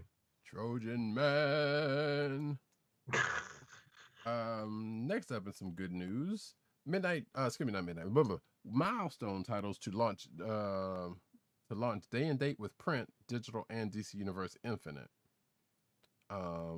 So that's actually new because well, that last part is definitely new because I know that's been a thing that's come up. But there's going to be new Milestone comics. We already knew that because we've talked about it. From Static Shock, Icon and Rocket, Hardware, and I think that's it for the first latest stuff. And actually, I'm going to take this next article also because it is definitely involved with this one. So you're just going to stick me with the Snyder Cut news? I got you. Hey, look, at least it's not directly about the film, but yeah. So Static Season 1, which has been delayed, by the way, which is part of the second article. I believe that's going to be Static Season 1 is a 6-issue miniseries. I think we kind of talked about this already, but it's going to be in print and everywhere, or well, it was originally going to be in print and everywhere on June 15th with the rest of the stuff. No, I'm sorry, it is going to be on June 15th, but the rest of the stuff is supposedly coming out April 11th. So this is the only one that's actually going to be delayed. But Icon and Rocket Season 1 and Hardware Season 1, it looks like, let's see, April 20th. It's going to be available April 23rd. Yes, each series will be supported by a robust variant cover plan. The launch of Static Season 1 will be, the full variant cover plan will be revealed in the future issues of DC Connect. beginning with issue 12, available online or on or before April 23rd. I'm assuming that's for DC Connect. But yeah, it says Milestone Returns Infinite Zero is now available digitally and in comic stores. Wait a minute. While the Milestone Returns Zero is now available in on comic stores on May 25th, the three series spinning out of it will now release simultaneously on participating digital platforms and comic book stores. So yeah, June 15th for Static, July 27th for Icon and Rocket. So I stand corrected on that. And Hardware Season 1 is August 10th. So I stand corrected about what I just said about they're all coming at the same time. But they are coming day and date with print and digital. So that's great. So if you have DC Universe Infinite, hey, or Comixology or any place like that, there you go. Next up, though. Next up, so in mild, no, it's not really mild spoiler news because it's kind of spoiler. It's definitely spoilery. So you are warned that this next story has spoilers for the Snyder Cut of Justice League.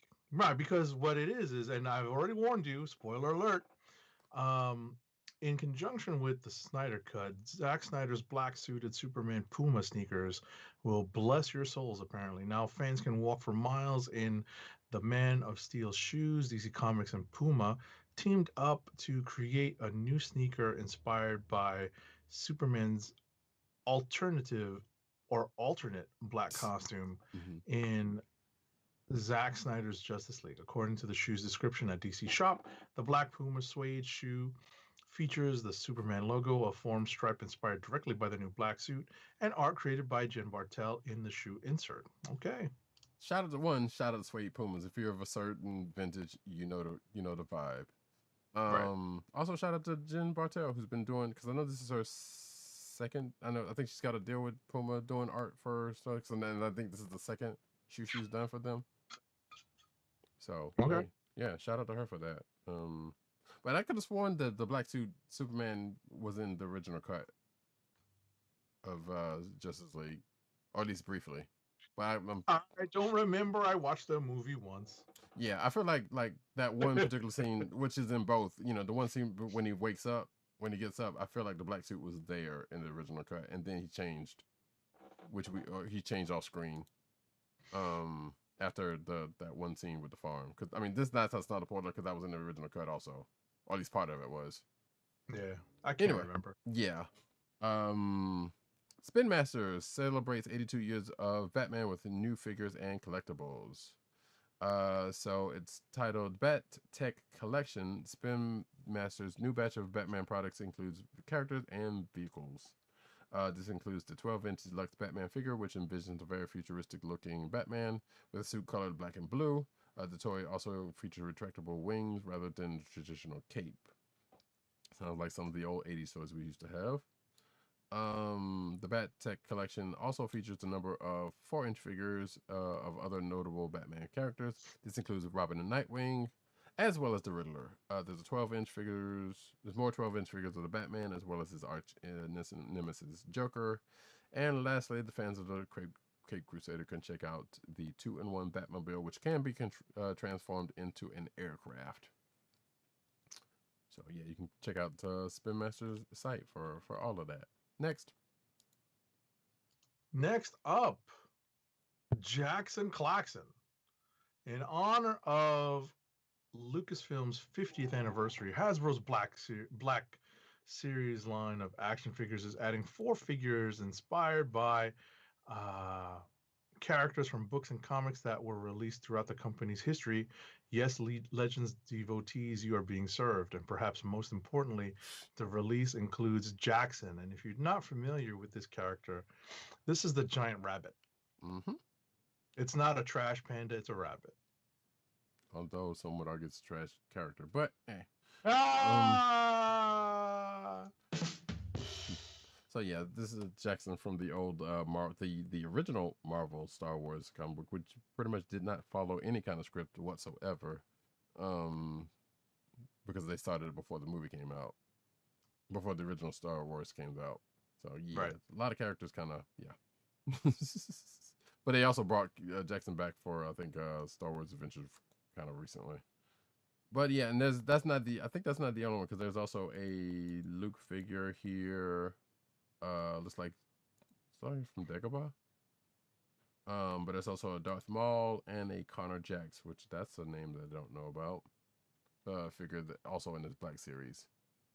Next up, Falcon and Winter Soldier Bucky arrives at SH Figure Arts. It's going to be here August 21st. Excuse me. It's going to be here August 21st. August 2021, not the 21st, excuse me. And will be priced around $80. You can see pictures of them if you're watching the video. And I believe there is a Sam also coming at some point. I don't know if it's also at the same time, but it's because it doesn't say. Next. Oh, there's also Bucky's got the shield. So, yeah. Next up. There is a new Hot Toys Winter Soldier figure which represents Bucky's Disney Plus look. So, similar to what Roddykat was just saying, unlike WandaVision, the Falcon and Winter Soldier are not waiting until the end of the season to reveal its merchandise. So apparently, they are mimicking his look on the Disney Plus show. The Hot Toys Winter Soldier costs $250 to pre-order for a July 2022 delivery. Payment plans with installments of $56.25 are available. And I like that a lot of, and I've noticed this as a friend of mine was telling me, payment plans have been more of a thing lately than not, including sites that will pretty much do that for you with other sites. Right. If you're inclined to go that route, which is cool. It's $250. Did you say that? I can't remember if you did or not. Oh, the total price? Yeah, it costs $250 to pre-order for July. You did say the date, but it's definitely $250. Now, Hot Toys is known to be a little more on the pricey side and a little more also detailed. So, exactly. So $250 is not uncommon for Hot Toys. Exactly. Next up, and Roddy really wants this, and we kind of talked about this before, but the Transformer / X-Men crossover figure is now up for pre-order at GameStop, and is on sale. Excuse me, is on pre-order for $51.99, and the actual price of it is $64.99 after pre-order. So you might want to jump on it now. I've also seen it for $68 at Target, but like I said. So yeah, Roddy's going to try to get this as soon as he possibly can. Again, like I said, it is the Blackbird in black and gold, as in 90s X-Men Cyclops colors. It comes with a mini Wolverine and, for some strange reason, Sabretooth figure, and not a Cyclops. And of course, it, again, like I said, transforms into the Blackbird, except for it's blue. Next up. Square Enix hosted a live-streamed presentation called Square Enix Presents to reveal more information on several of its intellectual properties. Throughout the 40-minute video, fans were treated to announcement of a new Life is Strange game, a new mobile Hitman title, and a glimpse at what's to come for Crystal Dynamics' Marvel's Avengers. So they revealed... So coincidentally, the presentation premiered on the same date as the release of Marvel's Avengers' second post-launch story DLC, Operation Hawkeye, Future Imperfect, as well as the game's next-gen update.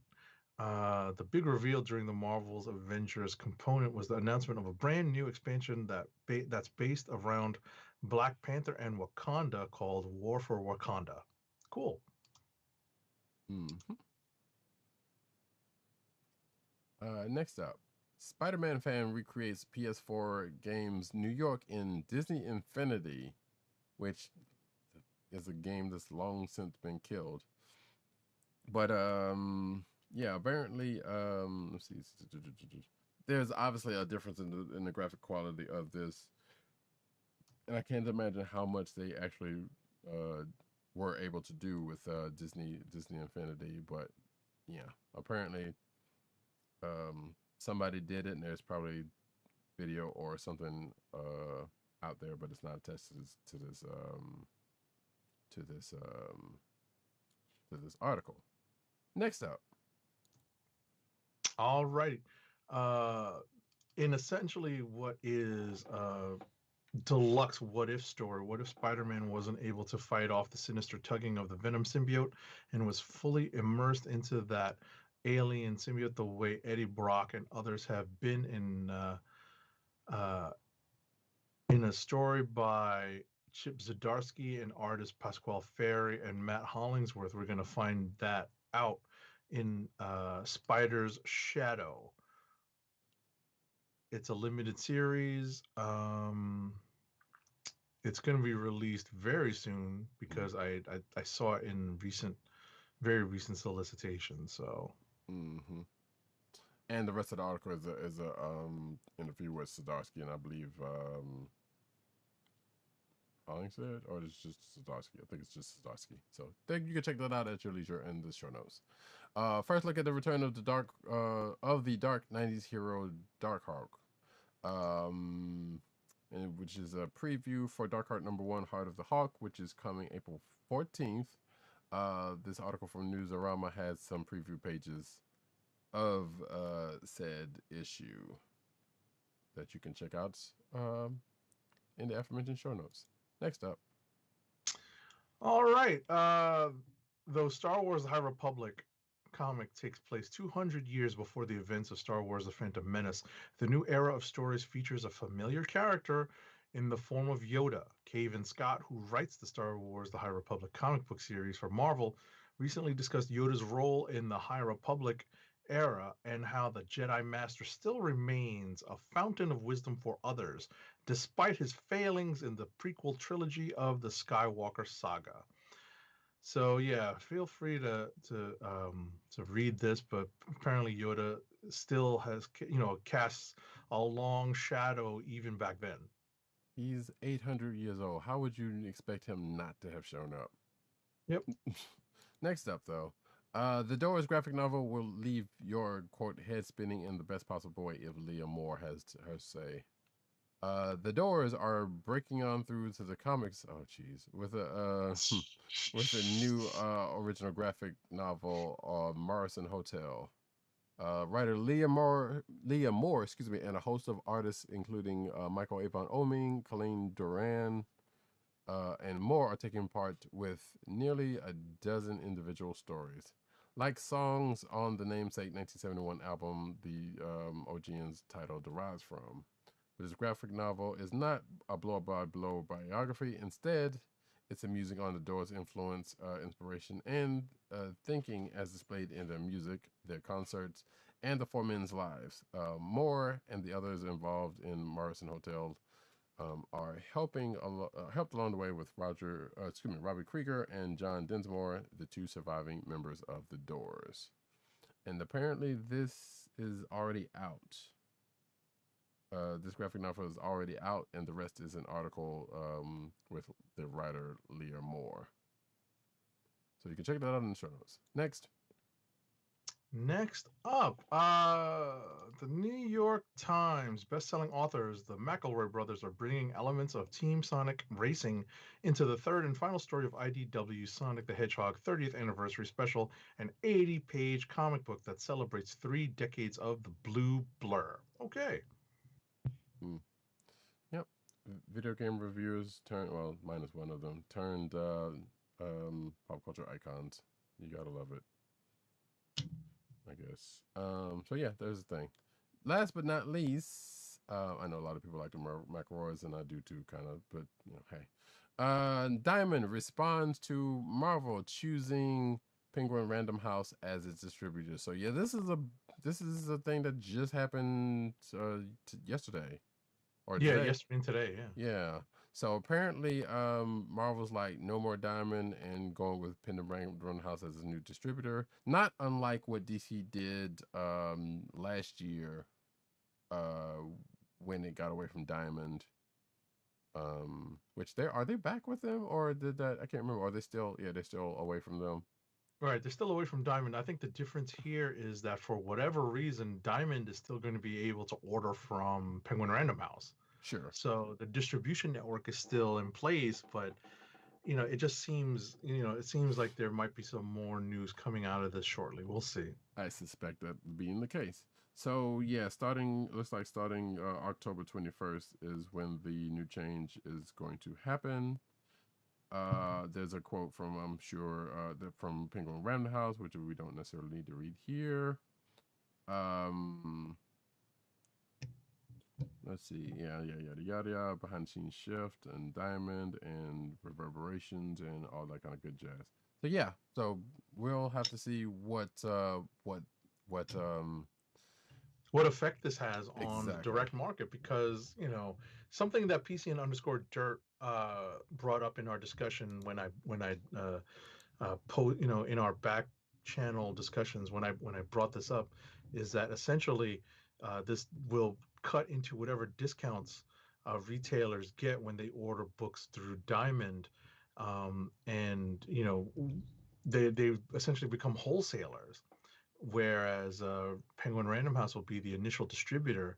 So in order for people to make money, they have to charge a little bit more, so that the distributors can make some money, the wholesaler makes some money. In order for the wholesaler to make money when they sell it to the direct market, they're going to have to charge a little bit more, so their discounts are going to go down. And comic book retailers are operating at such thin margins as it is, small margins, that it's hard to imagine that they're essentially going to be losing money with this extra middleman. Yeah. So it's I think more dominoes are going to fall on this story. We'll see how this all develops over the course of the next few months before any sort of change goes into effect. Yep. And with that, folks, we have come to the end of this here show. But first, we have one last ad read. Our last ad read of the night is for Wink, the personalized wine club. Wink is a world of wine delivered right to your door. From rosé to Cabernet to Torronté, Wink has over 100 styles of wine to discover. Ever try an orange wine? Wink connects you to a world of exclusive wines tailored to your tastes and delivered directly to your door. Wink delivers 4 bottles of wine to you every month with free shipping. You can pick your own bottles or let Wink choose and match to your taste. It doesn't cost a thing to become a member, and you can skip or cancel anytime. And now the listeners of the Comic Book Chronicles can enjoy an exclusive discount of $20 off your first order. To place your first order with $20 off and to help keep our show free for you, go to our network website at cspn.us/wink. That's cspn.us/WINC. Wink wines through CSPN. Do it today. As we come to the end of another exciting episode of the Comic Book Chronicles, and Agent 70's reference to something I told him before the show, we would like to thank each and every one of you folks for coming out, whether live or after the fact in audio form, or even the video in audio form. However you choose to partake of this. We know we've had some long episodes in the last few weeks. We're still streamlined on that, but hey, we got this one down manageable, at least this time, sorta. And with that, folks, I have been Roddykat. This is Roddykat on Twitter, News Nerds Need on Twitter, CB Caps on Instagram. It's late, folks. I so apologize. Agent_70 on Twitter and Instagram. PCNet_dirt on Twitter, PopCultureNet on Twitter, PopCultureNetwork.com, and all the umbrella sites therein. Also, possibly, maybe Byte, which is the Vine replacement, as comic reviews know vowels. We just need to find out. We do. Also, Tim DOGG98 on Twitter, and the Osiris that is this. You can find him on that. You can also find him at CB Chron, which is the Comic Book Chronicles Twitter account. You can also find him at The Click Nation on Twitter. You can also find him at theclicknation.com. That's TheKlickNation, all one word. But you can also definitely find our man on Comic Book Resources, where he's over there writing his face off. You can find this here podcast on the Coastal Podcast Network. That's CSPN.us. Do it today. You can also find this at your podcast perusal place of choice, whether it be Google Play, Apple iTunes, aka Apple Podcasts, Spotify, or the Coastal of the Podcast Network's SoundCloud page. And of course, you can also check us out every Thursday night, 9:30-ish p.m. I slightly remember the days when we used to have movie protocol and used to go to the movie theaters on certain nights and would have to call it call it audible on the show. And that's necessarily callable, but to change the time of the show. But it is what it is. 9:30 p.m. Like I said, change the date of the show. Change the date of the show very much. Yeah. Mm-hmm. For movie protocol. But yeah, 9:30-ish p.m. on Thursday evenings on either youtube.com/theclicknation or twitch.tv/Comic Book Chronicles. And like I said earlier at the beginning of the show, we might actually have another place where we'll be streaming to, possibly starting next week. But I will let folks know when that actually happens. And I believe this is where Agent 70 says smash that like button. Yes, I was going to say. I was like, well, it's about time to remind everyone to click like, click review, click subscribe, that is. Click subscribe, click like, just leave us the good reviews. That's what I was getting at. Leave us the good reviews wherever you get your podcast or however you watch the video. Yeah. And we are aware that there's still an issue on Spotify. Hopefully we will get that sorted out some kind of way. Yeah, we are very much aware of it. We're working on it. But you could definitely go to cspn.us and other places that hold podcasts, and they should be square, I hope. Yeah. With that, folks, this has been the Comic Book Chronicles. Peace. Peace. One. Salute, mi familia. Salute. Salute.